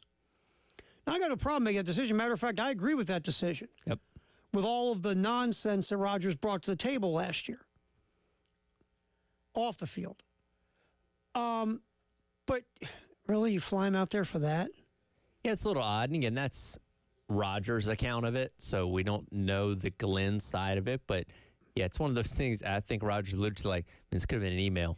Oh, he said that. You could have called me, man. You could have texted me. And again, Aaron Rodgers got $1 gazillion, so that's not probably burning too much of a hole in his pocket necessarily. But it is an odd way to maybe. I guess to really make a point, you want to do it to someone's face, maybe. But I guess here's me. This is just me. If that's the way it truly went down, if I'm Aaron Glenn and I'm not keeping Rodgers, I want to tell him face to face, right? Sure. But what I'm going to do before I've truly made up my mind, even though I think I have, I'm going to give him the courtesy of sitting down and let's talk about last year. Yeah. Let's talk about the culture. Let's talk about your role in what happened last year. Do you feel like you had a role in that disaster? I want to get Aaron Rodgers' thoughts about a multitude of things. And you know what else I can do? I can also get his vision of what happened last couple years to help me as a head coach moving forward. So selfishly, I can use a bigger conversation with Aaron Rodgers to help me be a better head coach for this team. Yeah, that's true. But if you truly brought him in for a 5-minute face-to-face to tell him that he wasn't the quarterback, I think that's classless. I flat out think it's classless. I don't care what you think of Rodgers. I don't care if you want to move forward. Matter of fact, I'm a little OD'd on Aaron Rodgers, to be honest. But you owe him as the head coach of that team more than that. You just do. And I don't care if you've already made up your mind, you owe him more than a 5-minute BS conversation and making this guy fly across the country to talk to you. That, to me, if you want respect, respect is also earned. That was disrespectful. I'm sorry, man. I like Aaron Glenn. If that's truly the way this went, that was disrespectful and classless. It just was. And as a first-time head coach, this is the first time he's had to deal with a situation like this. So, in his head, as he's putting the plan together, maybe it sounds like a good idea. And if you asked him, maybe he'd go back and do it differently, but definitely odd. And again, I don't think any of us thought that Aaron, because he made the point when he was introduced as the head coach, like, hey, it's a team. It's not an individual. We're not going to deal with all that nonsense. So I think we're all kind of leaning towards, Aaron Rodgers not going to be the quarterback of this team. But yeah, that was an odd way to go about it, I guess. Or I got a better idea. Have the team fly you out to California, and that way you can spend 5 minutes talking to him if you want to. That's true. And you can prove your point. I almost feel like I think you said it, and I don't agree with it at all. You wanted to show everybody in the organization, in the locker room, that you're the big dog. Mm-hmm. And I'll show you how much of a big dog I am. I'll squish on Aaron Rodgers. Like my kid would say, I'll flex on Aaron Rodgers. Yep. I used it right. Look at me. There you go. Look at me go. But honestly, I think that's classless, and I think it was disrespectful. And if you want to be a leader, that's not the way to be a leader. Just me. You also run the risk of whoever in the locker room did like Aaron Rodgers, you're now getting on their bad side right up. Or I got this, righty. If you're getting rid of me, you're going to treat me like that too at some point? Fair. So just didn't like it. We didn't get a chance to touch on it last week, but I just thought that was not the way to go if you're Aaron Glenn. Lots of football in the 1 o'clock hour, sponsored by Atlantic Windows and Doors. I would look at the Gamecocks and their NFL draft projections. We'll take a quick look at Rocket Sanders. What could happen with Rocket Sanders in the draft? We'll get to that next. According to our buddy Dane Brugler and his folks at The Beast, which is a huge scouting website, we'll get you what they thought of or they think of Rocket Sanders' draft prospects. That's next as we talk football in the 1 o'clock hour, sponsored by Atlantic Windows and Doors. David Ayer, Tyler Head, Terry Ford, halftime show in the game. 107.5 The Game in Columbia. 100.5 The Game in Florence. And 100.3 The Game in Myrtle Beach. The Game Network. Listen to Gamecocks baseball on The Game. And if a Gamecocks batter hits a grand slam, you could win cash. You could win cash. You could win cash. You could win cash in the Palmetto Citizens Federal Credit Union Grand Slam giveaway. Go to 1075thegame.com and register. Brought to you by Palmetto Citizens Federal Credit Union and The Game. Individual results may vary. Prescription required. Actual price depends on product and plan purchased. See website for details, restrictions, and important safety information. You've noticed your hair is thinning out. Or maybe you've noticed your game in the bedroom is getting a bit cold. Let's make this real simple. These are normal things that happen to lots of guys at some point. And through HIMS, getting help couldn't be more, as we said, simple. The process is 100% online, so you just have to answer a few simple questions, and a medical provider will determine if treatment is right for you. For your hair, that means access to a range of doctor-trusted treatments designed to help you regrow hair in as few as 3 to 6 months. And for your more intimate moments, that means access to treatments made to give you a boost in the bedroom, like Viagra, Cialis, and their generic counterparts, which can cost up to 95% less through HIMS. If prescribed, treatment is shipped right to your door. A few clicks, and you're dealing with these things before they become a thing. So simple. Find your hair loss and ED solutions today at HIMS.com. That's HIMS.com. HIMS.com. Powered by Integrated Media. The Game TV. Sponsored by Shepherd's Glass. For auto, home, and commercial glass. ShepherdsGlass.com. In Chapin and West Columbia. The Game TV. Sponsored by Shepherd's Glass. Shepherd's Glass. Introducing the new Blueberry Lemonade Ale from Steel Hands Brewing. The perfect sip to spring forward. Bursting onto the scene this March, this seasonal gem features a 4.5% ABV and comes in convenient 16-ounce 4-packs. Fermented on real blueberries, it offers a delightful berry aroma with a refreshing hazy wheat pour, kissed by zesty lemon juice.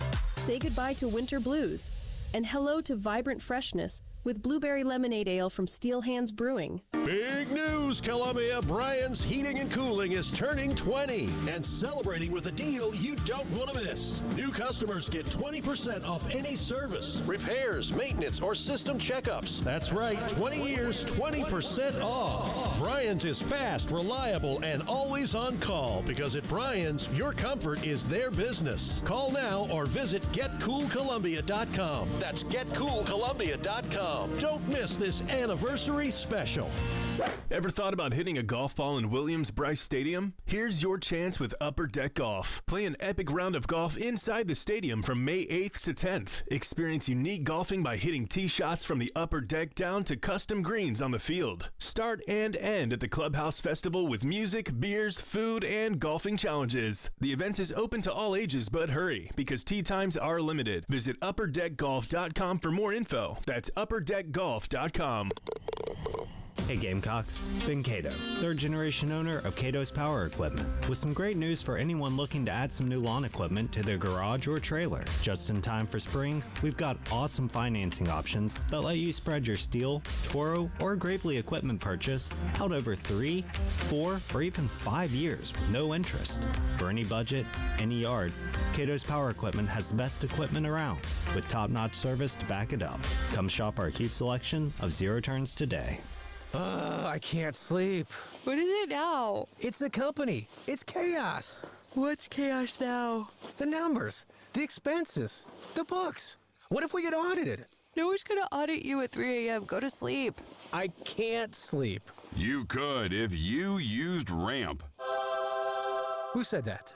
I don't care because they're right. Go to sleep and sign up for Ramp in the morning, Jerry. Ramp is the corporate card that handles all your tedious financial operations automatically, integrates directly with your ERP, and gives you complete control over every transaction. Ramp gives you everything you need for bulletproof books and a better night's sleep. Wow, that is exactly what my company needs. Yes, and exactly what I also need.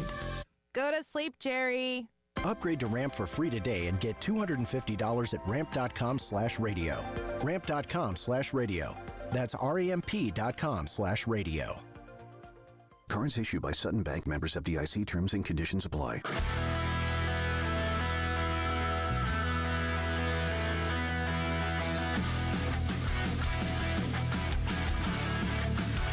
What you're talking about. Sponsored by Love Chevrolet on the Game Network and the 107.5 The Game app. What we're talking about, we always talk about the 1 o'clock hour. It's a ton of football, sponsored by Atlantic Windows and Doors on the halftime show. Well, let's try to give you a little taste of some of the Gamecocks going into the draft. And there's a bunch. It's funny. I looked at, again, Dane Brugler, who does the big scouting thing called The Beast in the Athletic, which is just, for a draft dork, man, that thing is, like, beautiful. Brugler also put out a 7-round mock last week. Had Kyle Kennard going in the early 5th round, which I thought was interesting, along with Demetrius Knight. TJ Sanders, I believe, went in the 2nd round. Nicky Manwari went in the 1st round. And that was it. No other Gamecocks won the draft. I think it's because I feel like there's some of these guys that are going to be like 6th, 7th round draft picks. Yeah. I can see that happening, but Brugler did not have any of them. No O'Donnell Fortune, no Rocket Sanders, no Torricelli Simpkins. But here's the rundown, because he projects Sanders as being a guy that could go in the 6th or 7th round, or be an undrafted rookie free agent. When I'm talking about Sanders, he says plus-size runner, nice way to put it. Sanders allows things to develop at the line, can create for himself with tempo, lighter on his feet than you'd expect. Sometimes his pads get too high. He's only got average explosiveness. Doesn't have the speed to live to the Rocket nickname, even though he did do a 4.46 40. And we've seen him break long runs. So I don't know about that statement there by Dane Brugler. Overall, Sanders doesn't consistently run as powerful as his size might suggest, but he shows good vision at the line of scrimmage to press, cut, stay on his feet through contact, can break tackles, and pick up yak yards. His receiving skills will expand his usefulness in the NFL, because he did a really nice job in the passing game last year. He became like safety valve number 2 for Lenore Sellers. So again, Rocket Sanders looked as a third day guy, 6th, 7th round pick. Coaches of South Carolina raved about his prep, his work ethic. He has a young son. Sometimes, again, doesn't mean everything, but sometimes a scout will or a team will go, well, let's see how he is about. Is he a family-oriented guy, which makes him maybe more mature, more grounded than some guys coming out, whatever the case. But 6th, 7th round pick is probably the ceiling on Rocket Sanders. And the other thing, too, they talk about his injury issues. Yeah, that doesn't help. Meniscus surgery in high school, had another procedure before his freshman season at Arkansas, missed 6 games and parts of others his junior year because of a left knee injury, and also a torn labrum, which required surgery. Also sidelined him in some spring practices at South Carolina, and then had the ankle thing where he set out the Akron game. So injuries aren't helping him. If he didn't have an injury history, Tyler, would he go a little higher? Probably. Yeah, because, imagine what his numbers would look like if you played a full season his second year at Arkansas. Would have eclipsed 1,000 yards if he had a full healthy season here at South Carolina, last year. So you're talking about 3 straight 1,000-yard seasons for him. And, yeah, that probably would have put him a whole lot higher. But, he's a guy that as long as he can stay healthy, if he gets to a team, I think he can find himself as a rotational piece within a running back room. And, again, outside of a few teams in the NFL right now, most of the running backs are kind of by committee anyway. So as long as he can find a landing spot and a place that he can, slot in and get some reps, then he should be fine. It's always about finding a team whose system of run game matches your skills as a running back. Like, so a lot of teams will do zone blocking. Are you good at, do you have good vision to where you can see when the zone blocking is happening, see where the creases and the holes are? Are you good as a cutback runner, like one cut and go? Denver, for a long time with Mike Shanahan, they wanted running backs one cut and go. Yeah. That's why you would see them like a Terrell Davis or a Mike Anderson, like 6th-round picks who like put up big numbers in Denver because they were perfect for the system of the run game. Sure.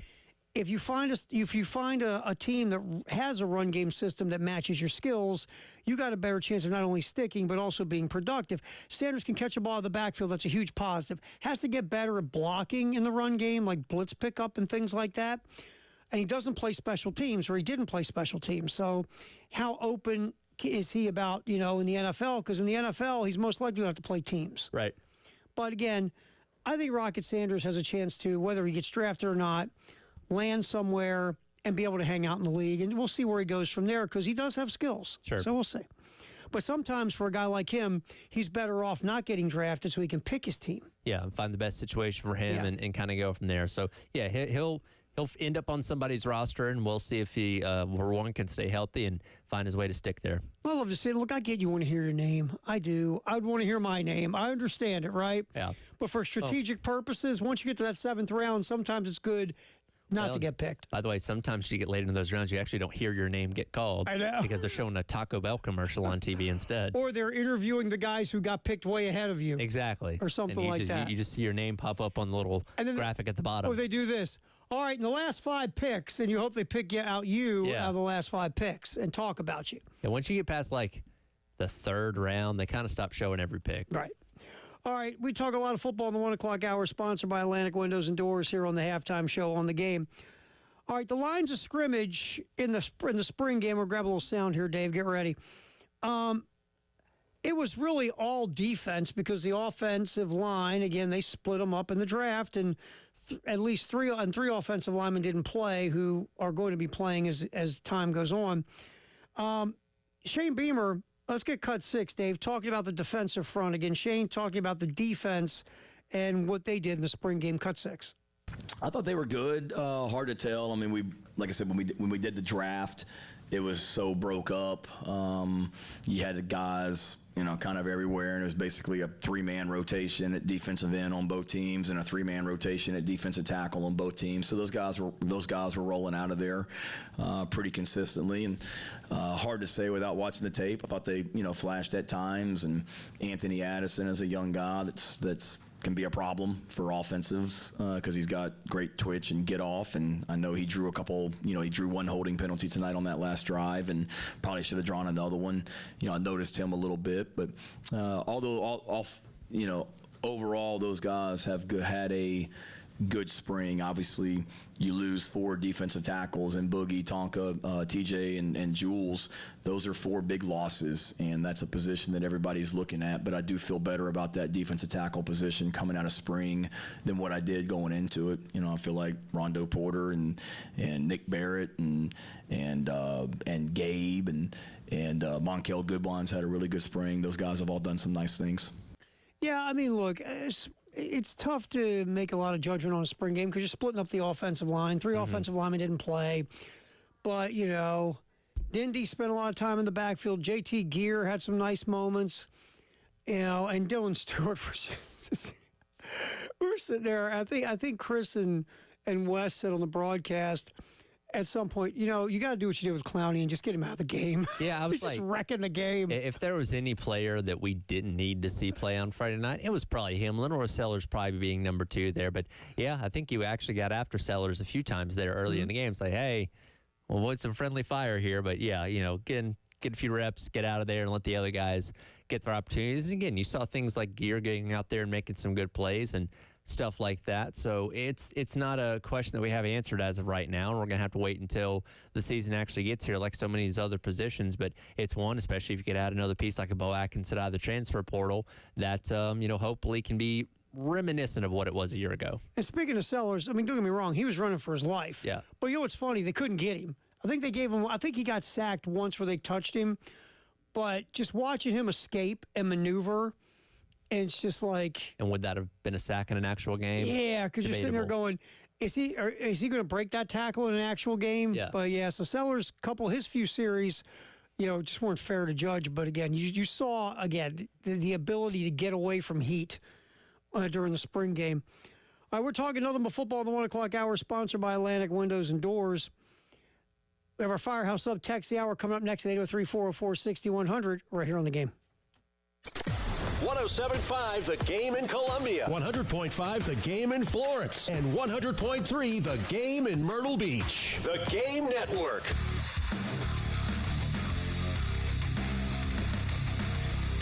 Everybody loves streaming till you have to pay for it.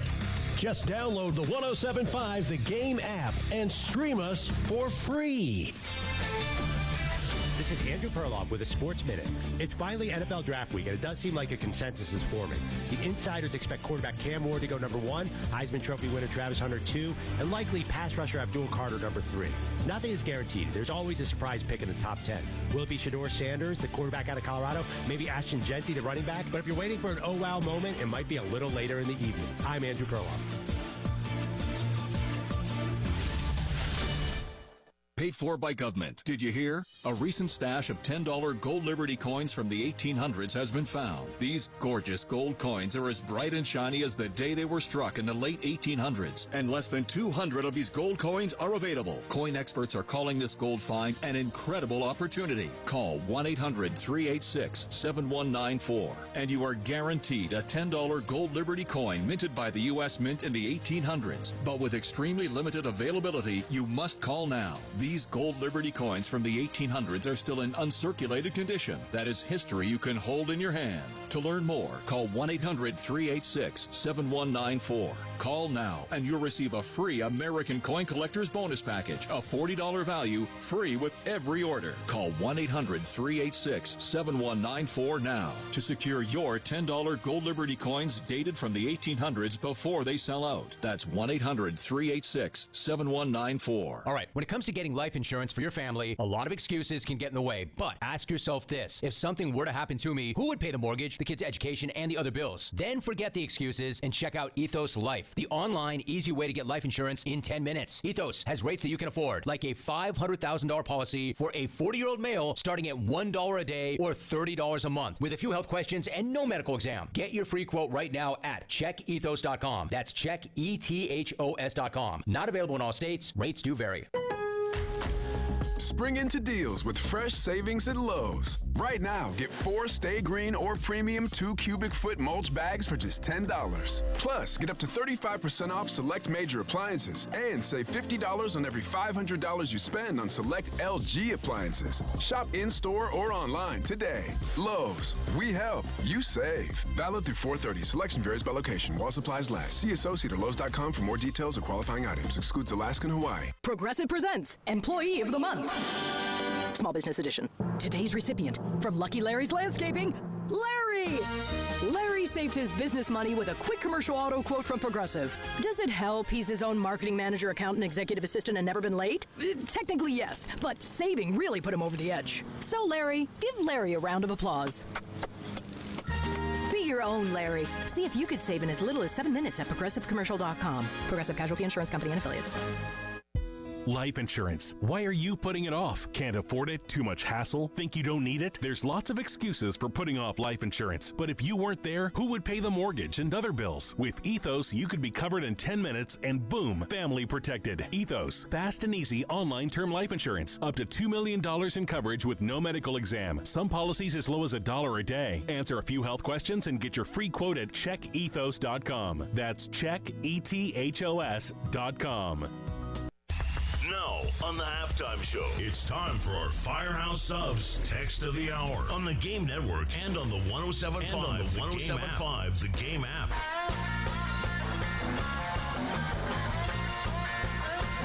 All right, Firehouse Sub Text of the Hour on the halftime show, 803-446-100. Let's see what kind of texting gold that Tyler has here on the Firehouse Sub Text line. We got, bub.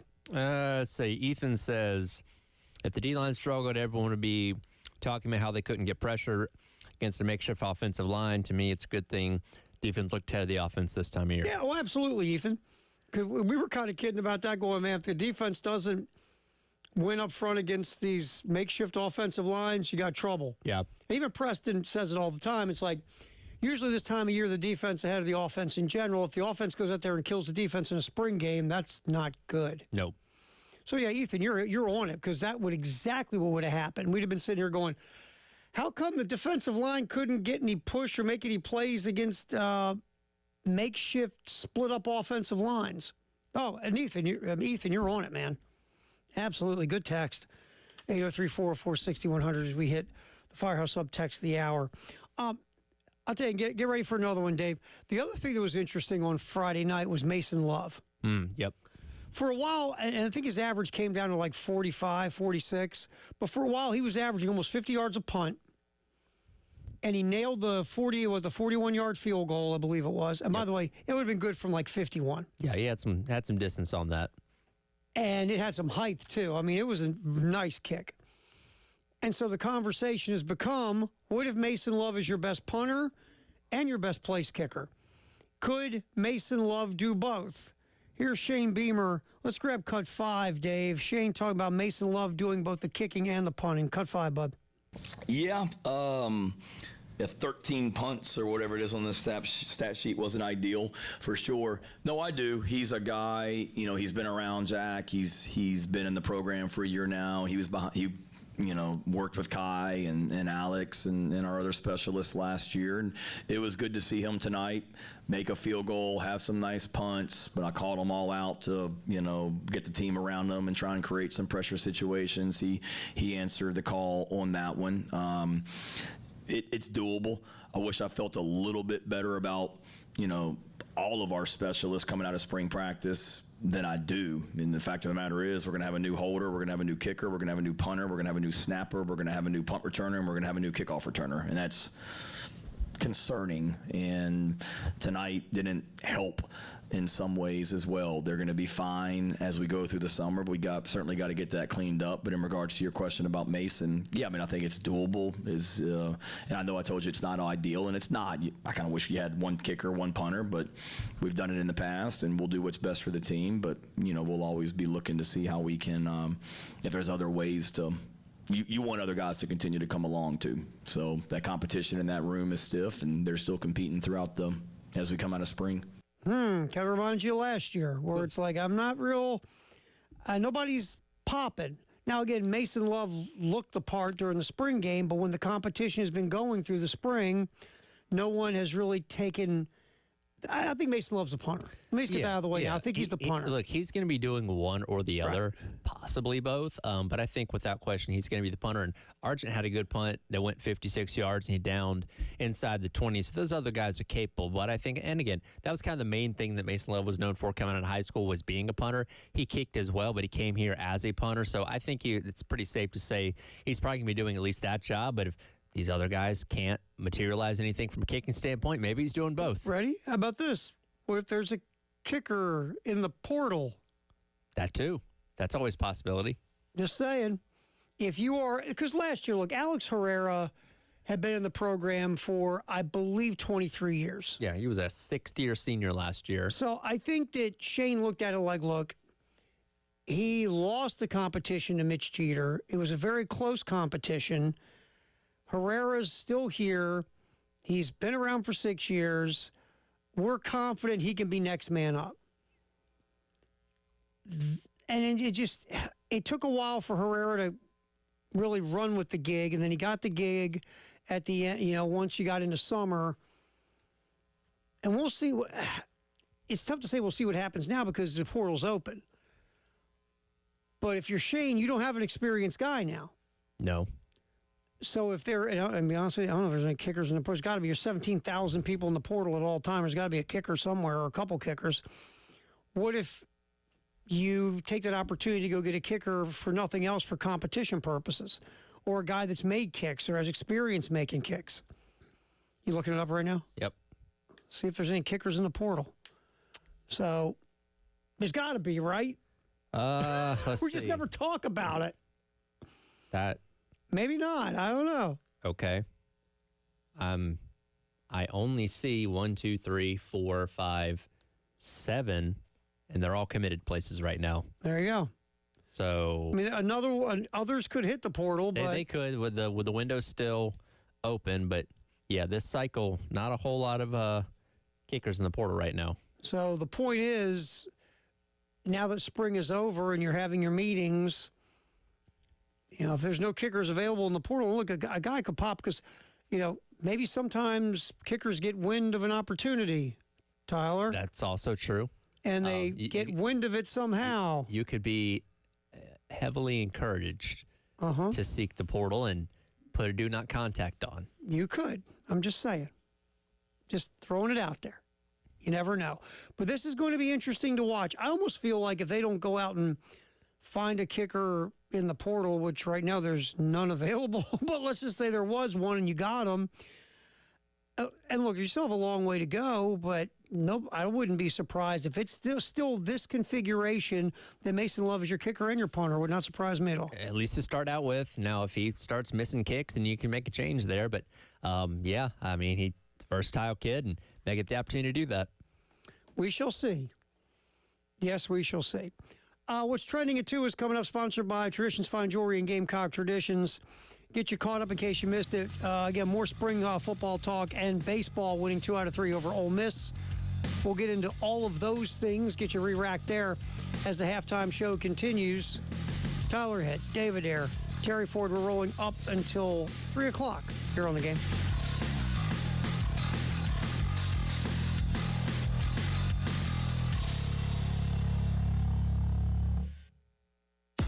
107.5 The Game, broadcasting live from the Herndon Chevy Studios. You can save up to $20,000 on new Silverados. Stop by or shop online today and see how Herndon Chevy makes you smile. Together, let's drive. Hi, my husband and I own a small business in Columbia, and we ended up needing some help with some tax problems that we had and needed to get resolved. We initially owed about $300,000, and John Ecton and his law firm ended up getting us an offer in compromise, which dramatically reduced the amount owed. I would personally recommend the Ecton law firm. They did an excellent job for us, and if this is a concern that you're facing, they're definitely the people you should call. It's great to know we have changed people's lives for the better. Hi, this is local attorney John Ecton with the Ecton Law Firm. For over a decade, our office has been dedicated to helping hardworking individuals and businesses solve tax problems for good. So if you have years of unfiled tax returns or are facing IRS wage levies, bank levies, or tax liens, call our office today at 771-9800 or go to EctonLawFirm.com. That's ECTON lawfirm.com. Let's get your tax problem solved for good. Call today. You'll be glad you did. Get ready, Columbia. Hop to Trot Beer Fest 2025 returns on April 26th at Columbia Craft on Green Street. Enjoy craft beers from top breweries, live music by the Sam and Aaliyah Band, and delicious eats from Parabellum Mobile Eats. Admission is free with tickets available for unlimited tastings. Dress in your best Derby attire for a shot at Columbia Craft swag and more. Join us for an unforgettable day of beer, music, and fun. Rain or shine. See you at Hop to Trot this Saturday at Columbia Craft, famously hopped. Springtime in Columbia. And if you hate to paint, do what Jean did. She called Rhino Shield. So the house was built in 1952. We had Rhino Shield out about a year and a half ago to paint our house from gray to white. Remember, Rhino Shield's not paint. It's better. My husband had to talk to me a little bit about Rhino Shield. Is it something we want to do? But it was 25-year guarantee. I just didn't know how we could go wrong. Columbia, get the guaranteed protection of Rhino Shield now for 15% off the regular price. We have 3 different exteriors to our property, and Rhino Shield painted them all. We were very pleased with the product and the job they did. Here's owner Dan Hoey. This offer is limited, so call today at 833-RHINO-99 or visit RhinoShieldCarolina.com. Don't paint. Don't vinyl. Go Rhino. Don't paint, don't vinyl, go Rhino Shield. Never paint your house again. Rhino Shield. Firehouse Subs has partnered with Hot Ones to introduce 2 new limited-time subs. The Zesty Garlic Hook and Ladder features Hot Ones garlic Fresno hot sauce, crispy garlic chips, and marinated onions for a milder heat. The Spicy Dill Hook and Ladder takes it up a notch with the Last Dab Pickle, a dill pickle marinated in Reaper hot sauce. Both subs are served on the classic hook and ladder you know and love with piled high smoked turkey, honey ham, melted pepper jack cheese, lettuce, and tomatoes. Order both subs today at a Firehouse Subs near you. It's time to prepare for summer, and your HVAC system is on the fritz. The last thing you need is an unexpected repair bill, and AAA Heating and Air has got your back. They're offering up to 12-month payment plans on repairs with no credit check. That's right, no need to worry about your credit score. As long as you're a homeowner with a valid bank account, you're good to go. So do what I did and call AAA Heating and Air today. Tell them Bill Gunner sent you. AAA Air when you need us. AAA Heating and Air. Need a roof? Trust Crescent Construction. With over 20,000 roofs installed and counting, they've got the experience you need. They specialize in residential roofing, commercial roofing, and general contracting. Visit CrescentCarolina.com today for free estimates and free inspections. That's right, no cost, no commitment. Crescent Construction, quality you can count on. For all your roofing and construction needs, visit CrescentCarolina.com now.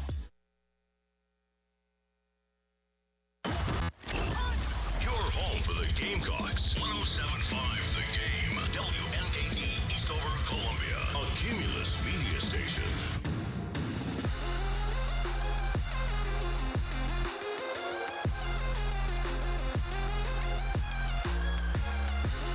What's trending at 2 on the halftime show, sponsored by Traditions Fine Jewelry and Gamecock Traditions on the Game Network and 107.5 The Game app.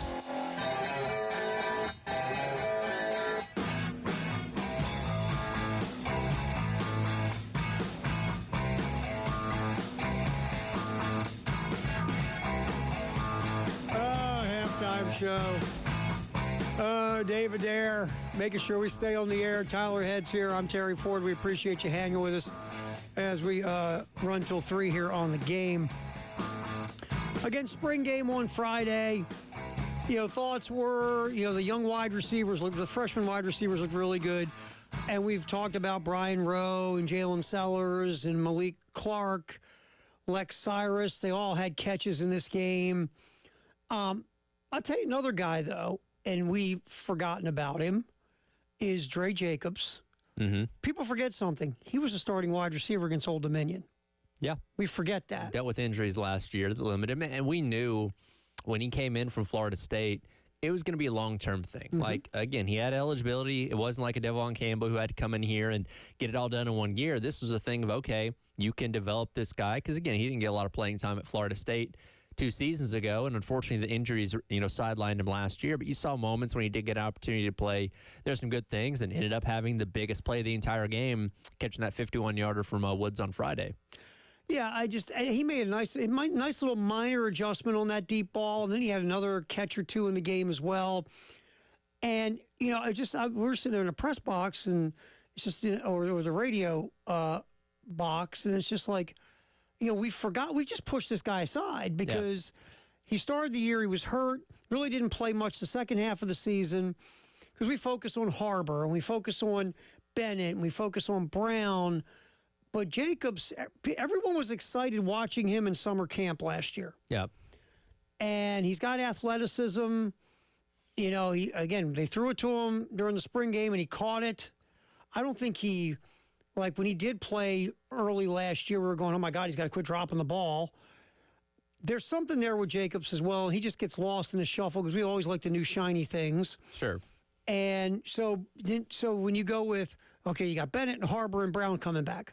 They get all these freshman wide receivers that everybody's excited about. Oh, then Jacobs is in the middle. He's not new. He's not established. He's just kind of there. But he was interesting on Friday making some plays. He really was. So that was the thing. The receivers, I'm sorry. My man Dingle at tight end surprised me because at Kentucky, they hardly threw him the ball. Yeah. And he had one drop, I believe, but he caught the Elijah play. He caught the Campbell special. Yes, he did. And he made some other catches in the game. And it didn't look like we were watching Nick Harbor as he's going on this journey to be a wide receiver. You'd watch him and you go, he just doesn't look like a wide receiver. Just the way he caught the ball wasn't natural. Running the route's not natural. Dingle looks kind of natural in the passing game. So your thought is, why in the bleep weren't you using him more at Kentucky throwing the football? So we'll see how this goes. But, you got Michael Smith, who everybody loves, who didn't play in the spring. You got, Brady Hunt, who, you want him. He seems like he's going to have a bigger role. But don't forget about Dingle, man. He looked like he could give you some help. Yeah. He really did. And it's going to be interesting to know kind of what rapport he has with Lenore Sellers because, again, kind of what Reed and Wes and Chris are writing coming away from the game, that he kind of seems to have developed a little bit of that check-down safety blanket type of thing for Sellers, which is what Josh Simon was certainly a year ago. And, you obviously hope he can fill the role in that same way. Again, hopefully he's not having to be the leading receiver. Someone at the wide receiver room can step up there. But it's always good to have a very solid tight end piece. And, again, what you have in a guy like Michael Smith, who showed a lot of flash last year as a true freshman, and Brady Hunt being a solid veteran as well. So, I don't know, it's going to be interesting to see how that room shakes out. And I don't want to make too much of a spring game, but Dingle, I guess I was surprised because everything you've heard about Dingle was more about, as a blocker, right? And he didn't get a ton of targets at Kentucky. I was pleasantly surprised by what he did in the passing game. Speaking of Mr. Dingle, let's get to cut 17, Dave. Jordan Dingle talking about the tight end room at South Carolina. Yeah, I definitely think we have a loaded tight end room. I feel like everybody complements each other. We all have parts that strengthen each other's games and just well balanced. And I just feel like going into the season, we're going to be prepared and ready to tackle anything that we're facing. So. Yeah, so there's Jordan Dingle talking the tight end room. And again, you got Michael Smith, you got Brady Hunt, you got Dingle. Maurice Brown had a couple catches in the spring game. Yep. So we'll see where all that goes. I want to get to one more cut real quick. We talked about Lenore Sellers a little while ago, basically spent his series running for his life, trying to get away from Dylan Stewart. His brother, though, Jaden, made a few catches in this game. Let's get to cut 14, Dave. Lenore Sellers talking about how he can get better, and also he was critiquing his brother. Again, cut 14. So I just want to focus on the little things, just like footwork, consistency, and drops, like I said earlier. Just being more patient, anticipation, stuff like that. Just like the small details. And then my brother, if you don't fair catch a punt, fair catch it, actually catch it. I told him that on the field, so and if you catch an out-breaking route, don't run back into where the defense is coming from. It's not going up good for you, so. There he is. Give his brother a little. I know that's like real critique. That is. See, I thought he was going to be joking around, but Lenars was like, seriously, dude, catch the punt. If you're going to fair catch the punt. If not, it's going to start bouncing God knows where. There's nobody on that team, player or coaching staff, that can be harder on Jaden Sellers than Lenore Sellers. Right, because they have the same last name. Exactly. And then and he's talking, and really, if you catch an out-breaking route and you cut right back into the teeth of the defense, Lenars is right. That you might have pulled that off in high school. Sure. You turn back into the defense in the SEC. They eat you alive. That's going to be painful for you. Yep. So Lenars is right. And I liked what he said about footwork, anticipation on throws, more patience. Those are three things that has been talked about with Lenars Sellers. Is because again, we always yap about on this show. You throw the football where your feet take you. It's very simple. And the better your footwork is, the more consistent your accuracy is on all three levels. It just is. And, the whole thing about being patient and maybe, letting some progressions go before you take off. But the third one, he says anticipation. And you hear that as a dorky scouting term all the time. Basically, that's throwing a guy open. Yeah.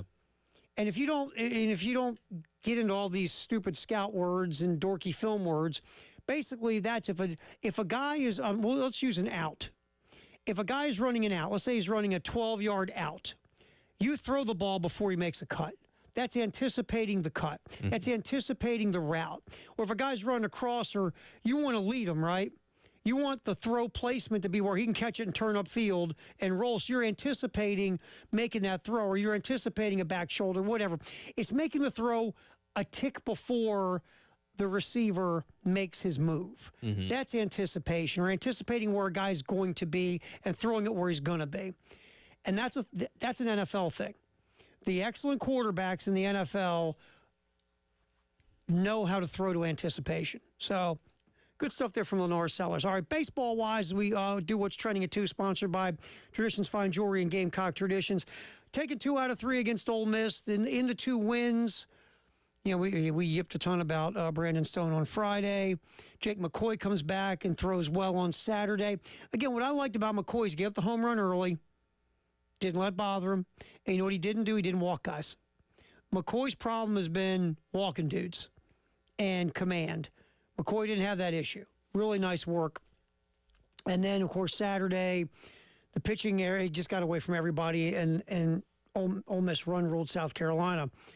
So let's get this is Coach Maneri. Matthew Becker came in on Saturday, and the way Saturday went was you had guys leaving with minor injuries.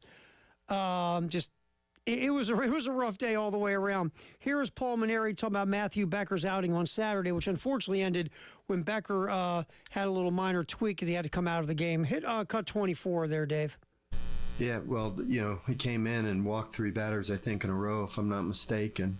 And that was kind of a rough start, but then we got out of it, and he was able to hold the tide there for a while until he gave up the home run. He threw a lot of strikes, and that's we didn't have a lot of that today. How many walks we have today? 10. Yeah, it's hard to win when you walk 10 batters, that's for sure. Something we didn't do the last 2 days, but for a while there, Matthew threw a lot of strikes, and I hit a few balls off him, but we made some plays and they hit him right at him. And so when it rains, it pours. Gets a ground ball and the ball gets stuck in Scobie's glove. I was like, okay, probably isn't our day today when things like that start happening. Yeah, I mean, Becker, it was weird, he walked guys, but then he got it going and didn't give up anything until the home run, and that's after he had the injury, the minor injury, which ended up coming out of the game. But look, here's the reality of it. We watched Stone go complete game on Thursday, and part of that was he had only thrown 86 pitches, and he threw, 61 strikes, and he got some double plays and things of that nature. But the other thing is, and look, Coach Maneri's not going to say it because he shouldn't, how much trust do you have in your bullpen right now? Not a lot. Not a ton. Yeah, I mean, you just don't have a ton of trust. And, McCoy, I'm sure if McCoy could have gone longer, Maneri probably would have kept McCoy out there a little bit longer.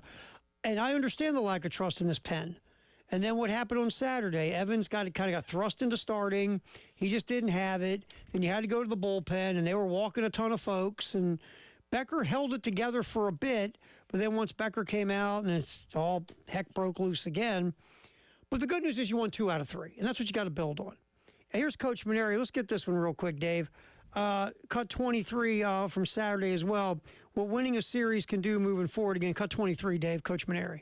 Well, yeah, sure. It was good to win a series, and today was one game, but, disappointing. Obviously we're hoping for a sweep. We've dug ourselves such a big hole in the league that, a sweep would have given us a lot of hope, that you still have, a chance to accomplish some things, but obviously letting one get away from us at home like that was very disappointing today. But, I'm proud of the guys that they haven't given up, and they, won a series against a top 10 team. 2 great pitching performances. We had a lot of good things happen in these last 2 days. I thought the crowds were fantastic all weekend. I really appreciate the support of the community and the South Carolina fans. I just wish we could have given them a better performance today. All right, so you win the 2 out of 3. And the rest of your season for the SEC is you're going to have Kentucky a below 500 team, Florida below 500, Auburn right at 500, and then you get ranked LSU. Yep. So, look, again, all these teams are ahead of you in the standings. So it's not like you go, well, you just win 2 out of 3 here and you sweep here and you. But what the reality is, you got to go 9-3. That's your reality. Yes. To get to 13 wins, you got to go 9-3. And so you essentially have to take. You got to take every series, obviously, but you also have to find a way to win at least one series. Yeah. You got to, let's see, 2, 4, 6, you got to sweep one of them, like you said, and win the other 3. Yep. And you lose a series, you've almost, and it's not like the end of the world, but you really put yourself behind an 8 ball because now you got to sweep 2. So that margin of error is pretty much 0 right now. And you got to go to Kentucky. This weekend, yes. Right. So you're on the road right off the gate, and you got to win 2 out of 3. That's where you're at. I mean, that's reality with the hole you have dug yourself. All right, let's see. Baseball. Tomorrow night on the game, 6:15 against North Florida. That's here in Columbia, 107.5 the game, 100.3 the game in Myrtle Beach. 6:15 baseball as South Carolina will host North Florida. Then the weekend series, obviously, with Kentucky. All those games on the game in Columbia and our affiliate in Myrtle Beach as well. We'll continue on with what's trending at 2, sponsored by Traditions Fine Jewelry and Gamecock Traditions. Shedeur Sanders has become very interesting. And we'll get into why. But these things happen when you have way too long until the draft. We'll get into that next here on the halftime show on the game. 107.5 The Game in Columbia, 100.5 The Game in Florence, and 100.3 The Game in Myrtle Beach. The Game Network. Listen to Gamecocks baseball on The Game. And if a Gamecocks batter hits a grand slam, you could win cash. You could win cash. You could win cash. You could win cash in the Palmetto Citizens Federal Credit Union Grand Slam giveaway. Go to 1075thegame.com and register. Brought to you by Palmetto Citizens Federal Credit Union and The Game. 107.5 The Game, broadcasting live from the Herndon Chevy Studios. You can save up to $20,000 on new Silverados. Stop by or shop online today and see how Herndon Chevy makes you smile. Together, let's drive. All right, so I am right now on the nestshowroom.com, and I am perusing the showers and the tubs, because how cool would it be to have a big fancy tub you can sit in? I put a big screen TV in front of it, maybe put a bar next to it, maybe some food, and never leave the tub. You can do that. All you got to do is go to the nestshowroom.com, a Kreger company, look at what they can do for your bathroom, look what they do for your kitchen, lighting, fixtures, all these things. What could they do for you to help your home dreams come alive, your household dreams come alive? You start by a phone call, 803-978-2025. You say, look, I'm thinking about this. oh, we have an expert for that. Hold on, I will put you in touch. Then you talk to the expert, you come in, you walk around the showroom, you tell them your budget, your vision, your goals, and they will make it happen for you. 803-978-2025. The Nest on Gadsden in the Vista. Powered by Integrated Media. The Game TV. Sponsored by Shepherd's Glass. For auto, home, and commercial glass. ShepherdsGlass.com. In Chapin and West Columbia. The Game TV. Sponsored by Shepherd's Glass. Shepherd's Glass. Let me tell you one of the reasons I think we became the largest injury firm in the world, and it's not even close. I'm John Morgan of Morgan & Morgan. My wife and I had a plan early on. In our firm, our lawyers only work on certain types of cases. Our products liability and dangerous drug lawyers only work on those cases. Same for car crashes, workers' compensation, medical malpractice, and insurance disputes. Our thinking is for these lawyers to focus on one area of the law and live it and breathe it. Power comes from knowledge. Many lawyers do everything, jack of all trades. Not us. And we don't charge an hourly rate. You only pay us if we win. If you want to hire us, it's easy. Dial Pound Law on your cell phone, pound 529, or visit forthepeople.com on your phone or computer from the comfort of your own home. Let us get to work for you. Morgan & Morgan, forthepeople.com. Injured? Dial Pound Law or visit forthepeople.com for an office near you. The season rolls on at Love Chevrolet, where the inventory is overflowing and the deals are in full bloom. Rev up your spring with Love's exclusive specials on Suburbans, Tahoes, Silverados, the entire lineup of award-winning Chevys on the lot now and ready to go. Spring-tacular savings at Love Chevrolet. We're talking the best selection of new Chevys, the lowest price, guaranteed. In fact, they'll beat any competitor's price or give you $1,000. The other dealers upsell, overcharge, and will say most anything to get the sale. At Love Chevrolet, satisfied customers do all the talking. And they say things like helpful, honest, and fun. Your trusted hometown Chevy dealer since 1961. Love Chevrolet. I-26 at Harbison and at lovechevy.com. Together, let's drive. That's the power of love. Love Chevy. This is Monster Jam. Witness big air, two-wheel skills, backflips, and all-out racing. It's the only place to see the world's best drivers tear up the dirt in your favorite Monster Jam trucks like Gravedigger, El Toro Loco, Megalodon, and more. It's big-time fun for the whole family. Monster Jam, as big as it gets. Coming to Colonial Life Arena April 26th and 27th. Brought to you by BKT Tires. Visit monsterjam.com today.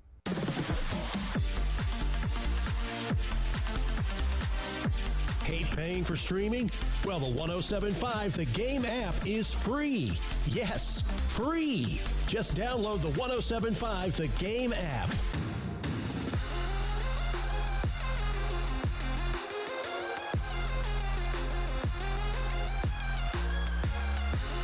What's trending at 2 on the halftime show, sponsored by Traditions Fine Jewelry and Gamecock Traditions on the Game Network and 107.5 The Game app.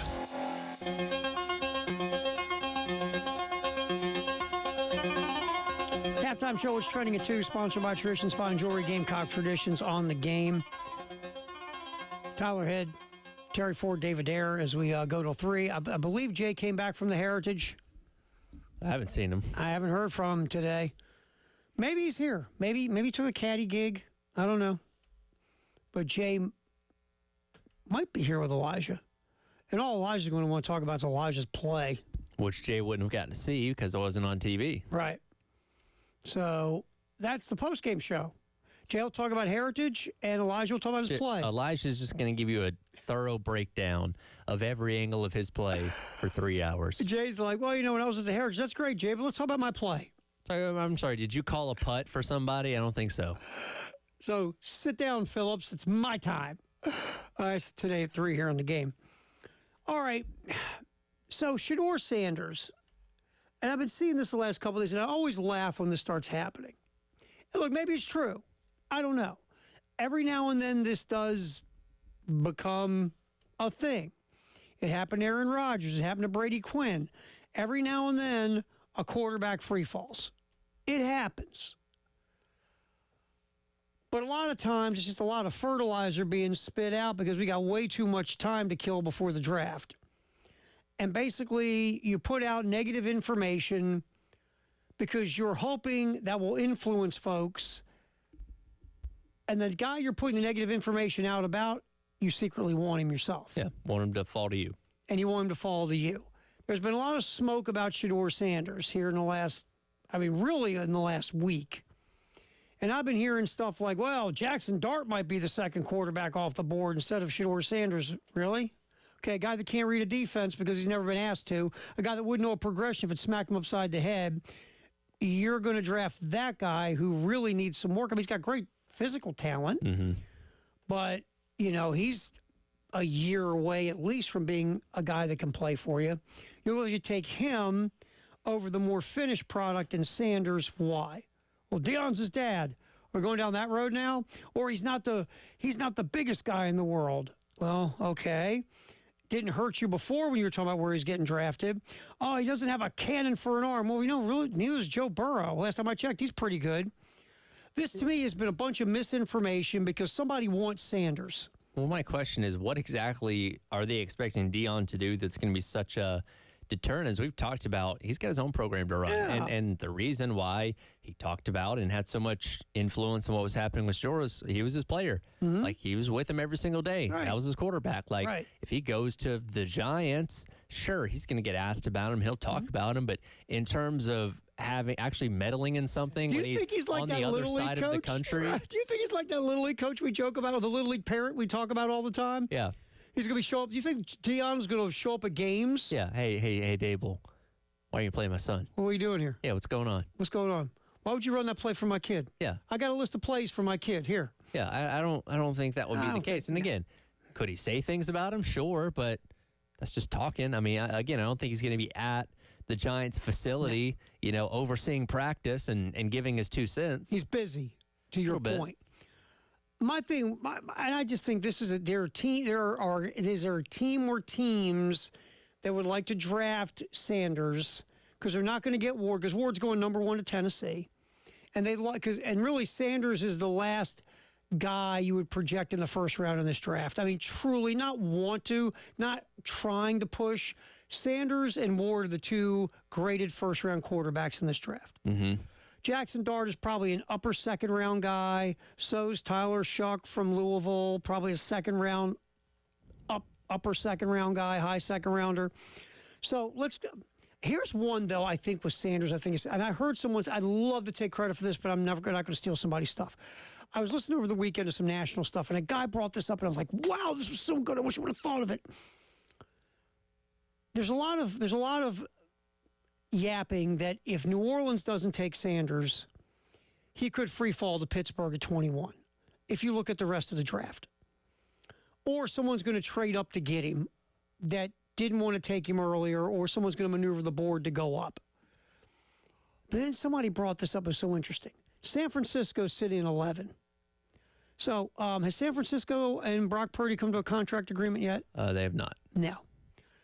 That tells me something. San Francisco cleared the decks financially to get this deal done, but we both said there's a certain level the 49ers aren't going to go to because Brock Purdy, not to be mean, is not on the level of Josh Allen, Patrick Mahomes, Lamar Jackson, any of those guys. Right. Joe Burrow, he's not there. He's not one of those.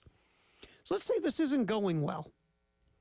Let's say Purdy's people want that kind of money.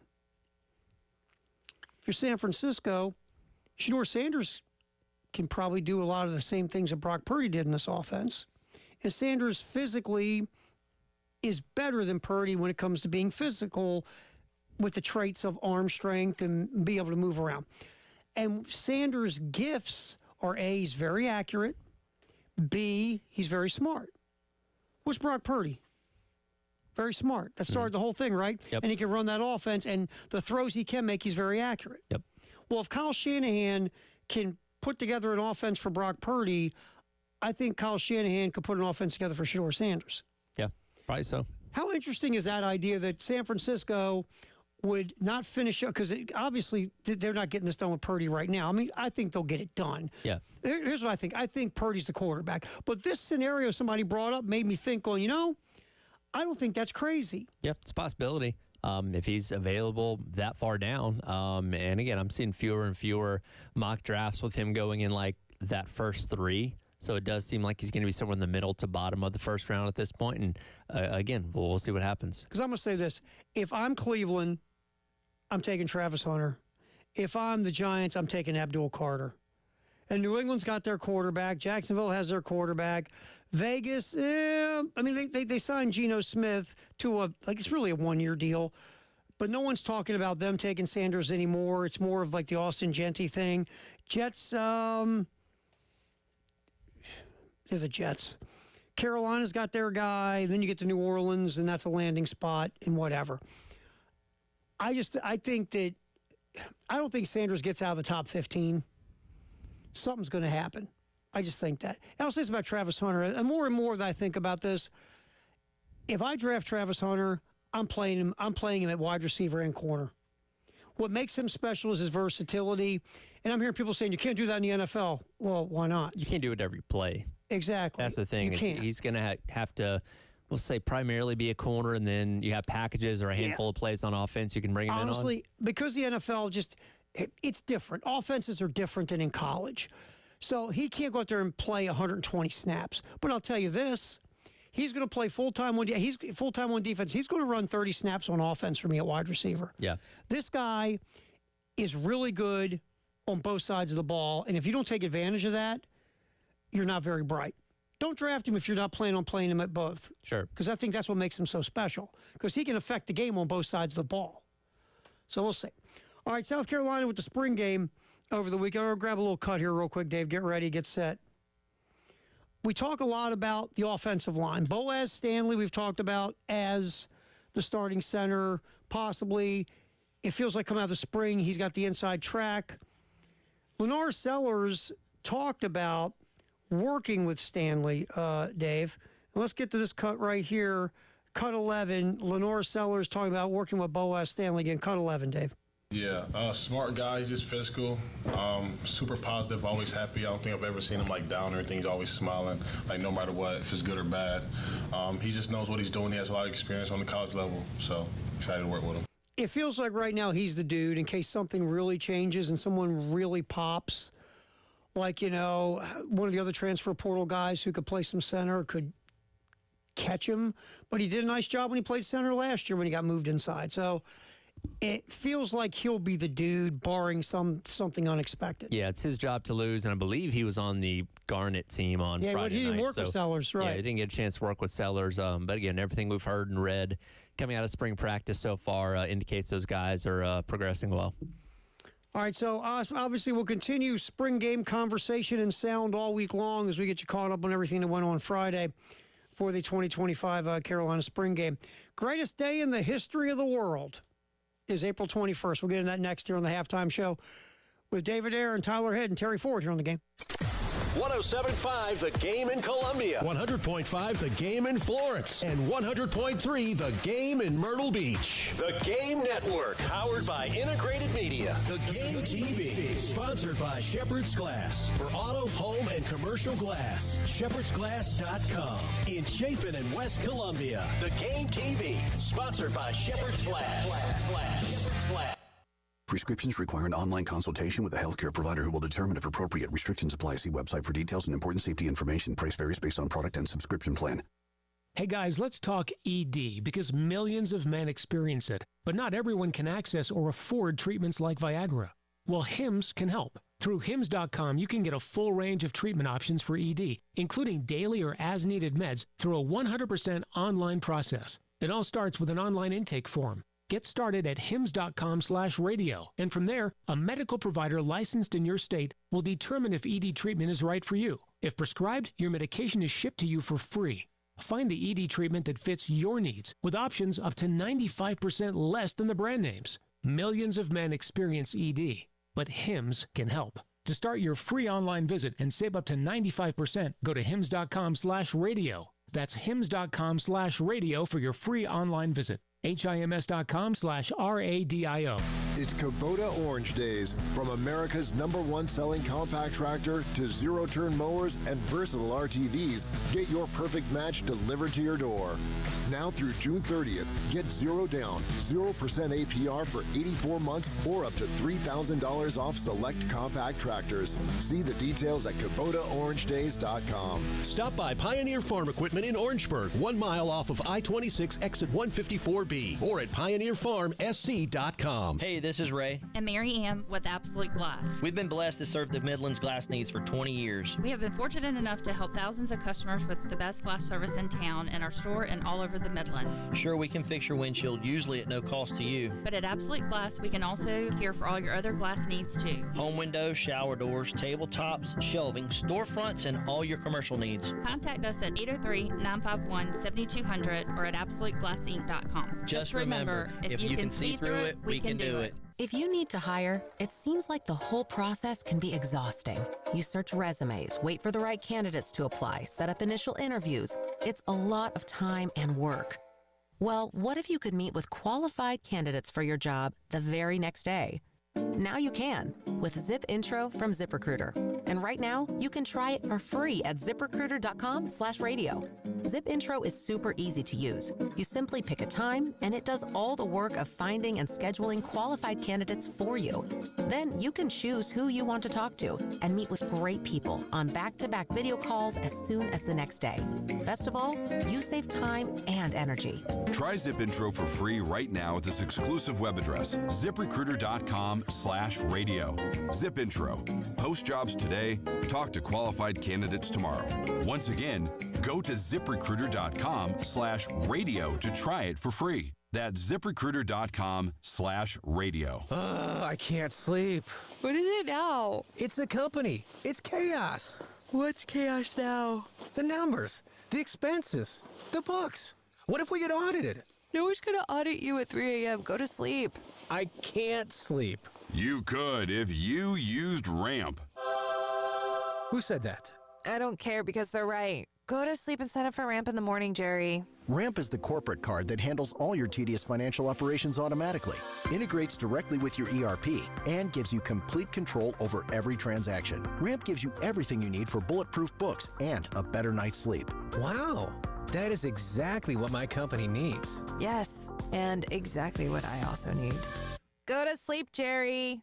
Upgrade to Ramp for free today and get $250 at ramp.com/radio.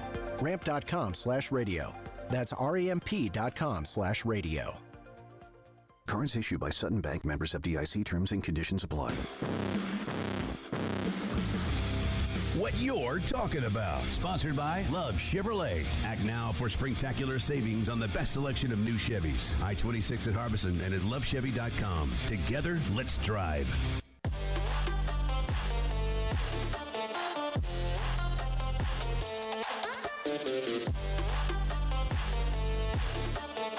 And now, on the halftime show, it's the greatest day in the history of the world on the Game Network and the 107.5 The Game app. All right, before we get to the greatest day in the history of the world, we got some Gamecock football news to get you. Go ahead. I guess our reporter live on the scene outside the Gamecock facility, Tyler Head. What you got, man? Yeah, this is per Gamecock Central. We have our first post-spring practice edition of the transfer portal. That is Cam Pringle jumping into the transfer portal. Of course, somebody that came in as a four-star a couple years ago. I think he only played in the Akron game last year. Hadn't really heard a whole lot about him really since being on campus. And again, that's a very crowded offensive line room, and I'm assuming he just wasn't finding his way in there, and I think he was a little bit banged up this spring as well, but I don't think he saw himself factoring in this season, and is now trying to find playing time elsewhere. He probably didn't, once he got his 15 minutes with Shane, he probably said, you know what, it's a crowded room, I want to go somewhere where I can get on the field quicker. So, and look, good luck, man. Yeah. I get you. I might feel the same way. I look over the next couple days, we're going to hear about these things. Yeah. Again, this would qualify as a healthy transfer. Obviously, you don't like it from a depth standpoint, but he's not somebody that had hardly any production for you, so you're not losing a key piece from your offensive line in terms of what he did on the field. So you'll take that for now. Obviously, you got to go out there and potentially supplement that for depth, but we'll see what they do. Cam Pringle is a large human being. He's big. He's 6'8", 336. And that shows you how difficult offensive line play is, right? Because I think we can easily look at some of these guys and be like, oh, my God, of course he's going to be a great offensive lineman. Look at how big he is. But it's about your footwork. It's about your hand movement. It's about so many things besides just being a big guy and taking up space. Yes, there's this thing called technique. You got to learn, or you're just so massive and big and strong, you can just pancake dudes all over the place. But eventually, you got to have technique. Yep. In some way, shape, or form. And Cam Pringle, again, he's got 4 years left. Remember, he was a 2A player, so this might be a heck of a jump from 2A to the SEC. Sure. And it might just take time for him to ramp himself up, maybe go somewhere else in a year or two, be a productive offensive lineman. So Cam Pringle in the transfer portal at South Carolina. All right, greatest day in the history of the world is April 21st. Couple of old school ones, sir. On this day in 1904, Ty Cobb made his pro debut for Augusta in the South Atlantic League. In that game, Cobb had 3 hits, beat up 4 fans and a security guard, and poured beer on the head of his own manager. So he had an off day. Yeah, so just exactly. Another day in the life of Ty Cobb. That movie I've never watched all the way through with Tommy Lee Jones.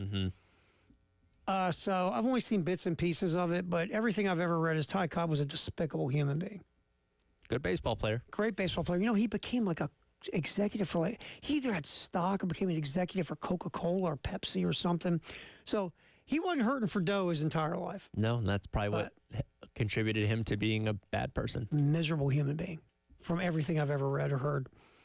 All right, also on this day, this really is an old school. We're up to 1980 now. A guy named Bill Rogers won his 3rd straight Boston Marathon, but that wasn't the story. The story was a woman named Rosie Ruiz. Rosie Ruiz won the 1980 Boston Marathon and then was disqualified 8 days later when it was discovered she did not run the entire race. This story was a thing back in 1980. She took a taxi cab towards the finish line. Oh, listen, this is good. A freelance photographer named Susan Morrow reported meeting Rosie Ruiz on the subway during the New York City Marathon and accompanying her from the subway to the race. So basically, sir, you're wrong. She did not take a cab. She took the subway through the marathon.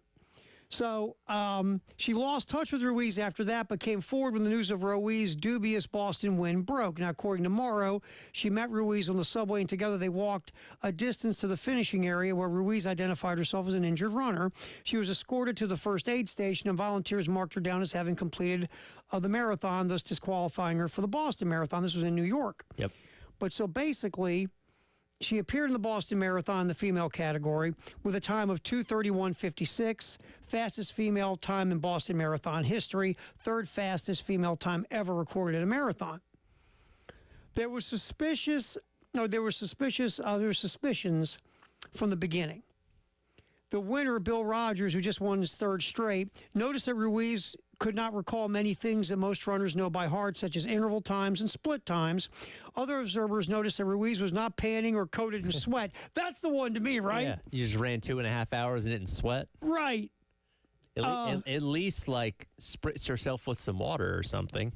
Also, folks were, see, that's what I'd have done. If I'm going to fake this thing, I'm throwing water all over me. I'm dying, right? Others noticed that her thighs were less than lean and muscular than would be expected to a world-class runner. She later released stress test results showing her resting heart rate was 76. You know what most female marathoners' resting heart rate? In the 50s or lower. Wow. So the whole thing came out that she basically cheated. Man. And got disqualified. This was a huge story back in the day, man. It was wild. So that was in 1980. In 1989, George W. Bush and Edward W. Rose became joint CEOs of the Texas Rangers. And, of course, George W. Bush was there for a while. And then whatever happened to that guy? I think he went to become president. Something like that. In another one of those, wow, this guy was drafted 1st overall. In 1991, University of Miami defensive tackle Russell Maryland was the first overall pick in the draft by the Dallas Cowboys. Maryland he had an okay career. He was never like an all-pro or anything like that. He was all right, but he probably should have never been the first overall pick in the draft. And there were folks in that draft saying, okay, I guess. Mm-hmm. So, and I'm right now, as I was sitting here thinking about that draft, usually when that happens, especially now, because we always see quarterbacks, right? Sure. Unless it's a bad quarterback draft. Even this quarterback draft now, everybody's going, compared to last year. But who's going to be the first pick overall? Cam Ward. Yeah. Russell Maryland was first. Eric Turner, who was a good defensive back, went second to Cleveland. Bruce Pickens, a defensive back, went to your Atlanta Falcons. Mike Kroll, a linebacker, offensive player, like skill position player, Herman Moore to Detroit. Herman Moore had a nice career as a wide receiver with the Lions. But this was not a great draft. If you look through this draft, nobody you're sitting here going, wow, that dude should have went number one. No bona fide Hall of Famer. Really, it was a bad year to have the first pick overall. Just saying. Such a bad draft. Usually Wikipedia it comes right up on Wikipedia. Wikipedia didn't even have it come up real high. So if you look at it, a bunch of guys who were starters. Alfred Williams was a decent pass rusher. But if you go through this, the best player in this draft, Ricky Waters was really good for a minute or two with the 49ers, a running back. Mm-hmm. Aeneas Williams was an all-pro corner in the third round, but there was a guy taken in the second round from Southern Mississippi with a 33rd pick named Brett Favre. He ended up being all right. He was okay. Not with the team that drafted him. Yeah, the team that drafted him was like, he's kind of a goof. You ever forgive Jerry Glanville for that? I wasn't alive for that one. But how about Falcon fans? There aren't many Falcon fans that are okay with it. You go to a Falcons game, you'll see Favre jerseys, by the way. See, that's funny. That's actually the answer to the funny trivia question of who's the greatest Falcons quarterback of all time. It's Brett Favre. There you go. It was like, it's Matt Ryan, it's Mike Vick. No, it's Brett Favre. Brett Favre. That's funny. All right, greatest day in the history of the world. Let me get a few more in here before we have to peace out. 1996, the Chicago Bulls wrap up the most successful regular season in NBA history with their 72nd win. They went on and won the NBA championship. Of course, it's been almost a decade now since Golden State won their 73rd game. That's right. And Golden State had a 3-1 lead in the NBA Finals. If Golden State would have sealed the deal, they would have gone down as having the best regular season in NBA history. But they blew the 3-1 lead to Cleveland. And those Bulls players, they'll give those Golden State guys crap like, yeah, you might have won one more game than us, but who's got rings? Yeah. But losing that series led Golden State to getting Kevin Durant. So things work out.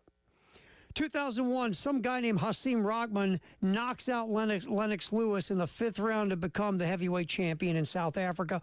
One of the biggest, we didn't see that coming, upsets in boxing.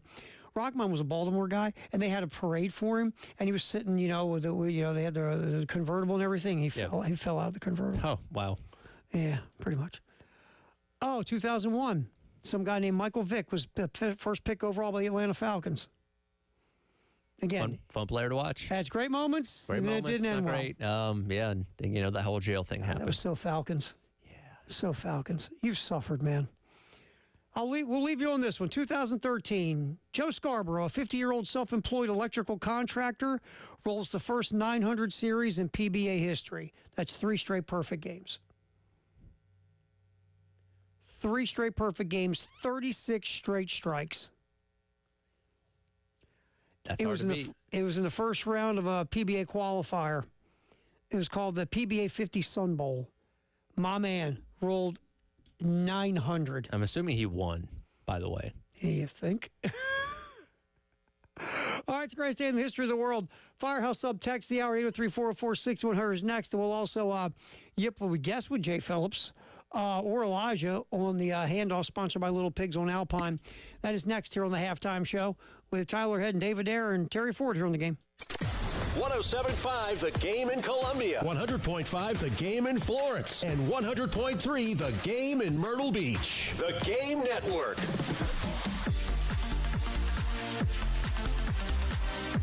Hate paying for streaming? Well, the 107.5 The Game app is free. Yes, free. Just download the 107.5 The Game app. This is Andrew Perloff with a Sports Minute sponsored by Ego, power beyond belief. Anthony Edwards was the breakout star of last season's NBA playoffs, but we forgot about him a little bit during an up-and-down regular season. He's back. Edwards and the Timberwolves blew out the Lakers in Game 1 of their first-round series. It was a team effort, but at just 23, Edwards is the clear leader. While all eyes were on LeBron and Luka and the Lakers, this might be the year that Ant-Man breaks out and becomes the face of the NBA. I'm Andrew Perloff.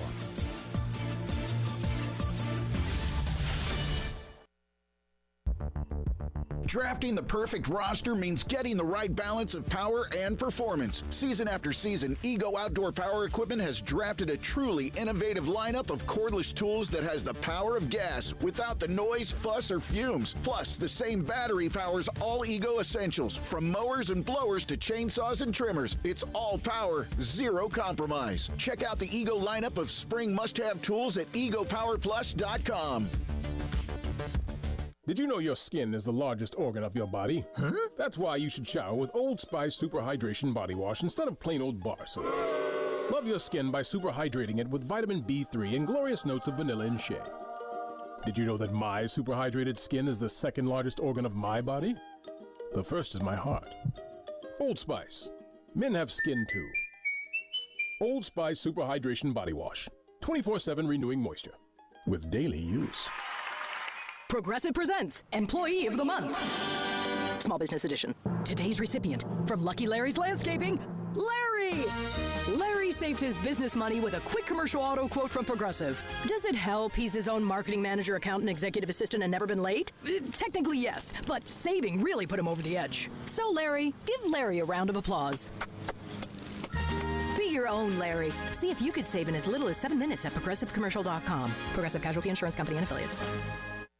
Life insurance. Why are you putting it off? Can't afford it? Too much hassle? Think you don't need it? There's lots of excuses for putting off life insurance. But if you weren't there, who would pay the mortgage and other bills? With Ethos, you could be covered in 10 minutes and boom, family protected. Ethos, fast and easy online term life insurance. Up to $2 million in coverage with no medical exam. Some policies as low as $1 a day. Answer a few health questions and get your free quote at checkethos.com. That's checkethos.com. Progressive presents Employee of the Month. Small Business Edition. Today's recipient from Lucky Larry's Landscaping, Larry! Larry saved his business money with a quick commercial auto quote from Progressive. Does it help he's his own marketing manager, accountant, executive assistant, and never been late? Technically, yes, but saving really put him over the edge. So, Larry, give Larry a round of applause. Be your own Larry. See if you could save in as little as 7 minutes at ProgressiveCommercial.com. Progressive Casualty Insurance Company and Affiliates. Life insurance. Why are you putting it off? Can't afford it? Too much hassle? Think you don't need it? There's lots of excuses for putting off life insurance. But if you weren't there, who would pay the mortgage and other bills? With Ethos, you could be covered in 10 minutes and boom, family protected. Ethos, fast and easy online term life insurance. Up to $2 million in coverage with no medical exam. Some policies as low as $1 a day. Answer a few health questions and get your free quote at checkethos.com. That's checkethos.com. Now, on the Halftime Show, it's time for our Firehouse Subs Text of the Hour on the Game Network and on the 107.5 The Game app. Before we get to the Firehouse Sub Text of the Hour and the handoff with Coach Campbell. That's your new name, dude. You go with that? My new title. Coach Campbell. I'll gladly accept it. When you average 29 yards per play on your play calls, I think you deserve the play caller moniker. What other play caller can say he's averaging 29 yards per play call? None. Not that I can find. Good luck finding one. So we'll talk to Coach Campbell. I'm going to put that in like the intros of the show and everything, Jay Phillips and Coach Campbell. Might have to now. That's too good. All right, so we talked about this dude, Joe Scarborough, rolling a 900 series, right? Back in 2013. So Scarborough, that was in the qualifier. So he goes and he's now in first place for the tournament because he rolled a 900 in the qualifier. He's sitting in first going in, for when I'm reading.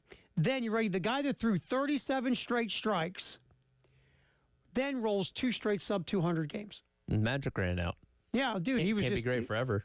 All the juju was gone in the qualifying. Used so up he all the finishes strikes. 12th. Yep. He had no more strikes left. By the way, he was a dude that was, again, he wasn't like his real life is he was a like electrical contractor or something. You know what's really funny? He probably tells people that he bowled 37 straight strikes and nobody believes him. Oh, they go, yeah, sure you did, bud. Yeah, good. Yeah, of course you did. What they do now, because my ex's dad was a bowler. And and he rolled like multiple 300 games. This guy was like serious, right? And they give you, at the bowling alley he was at, they'd make a ring. If you bowled a 300, you rolled a 300 game, and there was obviously the proof of it, they give you like a ring to wear saying 300 or something. So, probably cubic zirconia. But anyway, I wonder if this guy got like 3 rings for doing 300 games or got something from the PBA that said he rolled a 900 series. I would hope so. That's insane. How else are you going to prove that to people? Do you keep like the scorecard with you? Oh yeah, you at pop all it out times? like He's probably got it framed. like when I beat my kid at miniature golf. I got it right here. Frame it. Did you see that? I rolled a 900. No, you didn't. Let me get my wallet out for a minute there, bub. There's a scorecard. You doctored it. Oh yeah. Here's my framed 900 series from the PBA. Anyway. All right. Firehouse sub text the hour 803-404-6100. We got, man. Nameless texter, kicker position, have no experience. How do you get experience? You kick. Sometimes the ones that don't know any better are the best option. I won't argue with that. I mean, Mitch Jeter was banging 50-yarders in his first game. You know, that's, you know, I mean, he just, so yeah. We're just, I guess the idea for me is because Shane sounds like he's underwhelmed right now. Sure. Last year, you had Herrera, who had all that, who was here forever. He just hadn't been the kicker. So you felt good about him. You got a bunch of youngins. I don't disagree with the texter. He makes a great point. And that would they might end up going with Mason Love doing both. We were just saying, Elijah, any kickers in the portal? And Tyler looked it up. There were 7 kickers. How many were available? None. They're all committed. So unless you can coax somebody into jumping in the portal, you have what you have right now. Yeah. So use those back channels. Anyway, yeah, the whole, hey, you ever thought about hitting the portal? Buddy? Well, yeah, what do you think about the colors garnet and black? Yeah. How about you? All right, so, no, texture's not wrong. I mean, and if you really, but my problem, that's my thing. If Shane came out in that presser on Friday night and said, man, I'm feeling really great about my kicking options. These guys are going at it. We can't make a wrong decision. All these guys are stepping up and manning up. Then you go like this. All right, cool. But when the coach is like, if we got to use Mason Love for both, we will. Well, that's the thing is you brought him in to be your punter. Mm-hmm. If he ends up being your kicker, it's because he has to be. That's what it feels like almost, that out of your kicking options on your team, he's been your best guy, so now he has to be the kicker and the punter out of the necessity and nobody else is stepping up. Feels like that makes sense? Yeah. Yeah. Our text, good text, though. You are not incorrect on that. Handoff with Coach Campbell today, sponsored by our buddies at Little Pigs on Alpine. So you still stoned in happiness? I've watched the play about 1,000 times. And that may or may not be hyperbolic. I have watched it a lot. It has gotten a lot of share. My dad immediately, I was getting texts after the games. You have video of the play yet? Got a video of it yet? How'd it go? And I think because we're doing so much on the sideline in terms of like uploading the the interviews and all of that, I really couldn't open up my text messages until after the game. And the amount of requests I got to see the play or how it went. That's hilarious. Setting that thing on fire. But I have watched the play, maybe 1,000 times. We might be Elijah, honey, you want to head out tonight? No, staying in. What are you going to do? Watch my play? Watch my wishbone magic. Which in any other context sounds a little weirder, but I mean, that's what it was on Friday night. You might want to rename that and not call it my wishbone magic. Yeah, just probably. We could probably workshop that into something. You might get some funny looks from some people on that. Yeah, and by the way, if you put that in a search on Google, I don't know, man. Just saying. That's probably blocked. You might want to go incognito window on that. just a little. Or my hope is to one day that if you do search that in Google, all it is just videos of that play. That's it. By the way, you had some good interviews on the sideline, so good for you. You had a chance to talk to Linares and Mason Love and Josiah Thompson, Nick Harbor. Which one did you come away with just with a little bit of nugget of information that you said, I'm going to put that in the back of my head? For me, honestly, DQ Smith. We talked because I love his energy. He won the Spirit Award for the spring. That guy is so upbeat And you can tell he is so comfortable in the role that he's in. And he's going to have a larger role on the back end of that defense. Him and Jalen Kilgore are going to be asked to do a lot on the back end of the secondary. I think his enthusiasm and how confident he is in his ability has stepped up from the last couple of years. Post-game show with Coach Campbell and some dude named Jay Phillips. I think you're going to spend 3 hours just talking about your play, right? If it were up to me, I would. Nice job, bud. Tyler, good work. Dave, nice work. We'll do it again tomorrow. Halftime show in the game.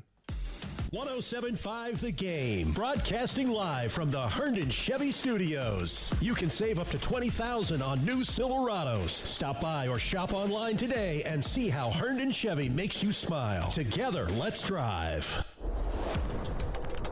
Men's Clinic of South Carolina.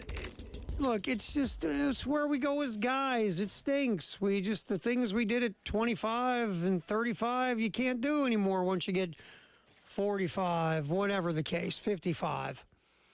And when you get frustrated about it, you can't remember things like you used to, or you're not as strong in the gym, or you can't bounce back from workouts. You have no life drive, sex drive, professional drive, personal drive, any of those things. You're not sleeping as well as you used to. Instead of just flipping out or going, oh, that's the way it is, I'm just going to sit around being mad, it could just be low testosterone. One way to find out, go to the Men's Clinic of South Carolina, set the appointment, 803-875-MENS. Tell Dr. Dan and the staff your story. If they think it could be low T, they'll do lab work. If it comes back low testosterone, they will put you in a personalized program set up for you to get back to being you again. 803-875-MENS. Make the call, Men's Clinic of South Carolina. This is Larry Leitner, owner and founder of Midstate Roofing. And for nearly 30 years, we've continued to be the proven leader in the roofing and waterproofing industry. Midstate Roofing's proven history is your assurance that our professionals at Midstate Roofing will provide the proper advice, service, and results to the needs of your facility in a manner both safe and pleasing to your operation. From high-rise to hospitals, manufacturing to industrial, Midstate Roofing designs and installs bonded systems with a protective guarantee that will keep your operation dry and running long into the future. 24 hours a day, 7 days a week. And this is Blake Leitner, reminding you to protect that roof with a maintenance contract. Call me today at 803-356-1919 or online at midstateroofing.com. That's midstateroofing.com. You'll speak to an on-call technician after hours or a Midstate Roofing staff member during hours at 803-356-1919 or online at midstateroofing.com. And as always, tell them Midstate Twins. If you have a leak, let Midstate Roofing take a peek. Firehouse Subs, hook and ladder jingle, take one. Hook and ladder, when it's hot, it just tastes better. Warm that smoky turkey, that thin slice. Guys, this is a 30-second ad. You gotta sing faster. Hook and ladder, when it's hot, it just tastes better. Melty cheese and toast bread, mustard, mayo, purple bread, lettuce, green, and onion. The sandwich is too big for the song. It's too big.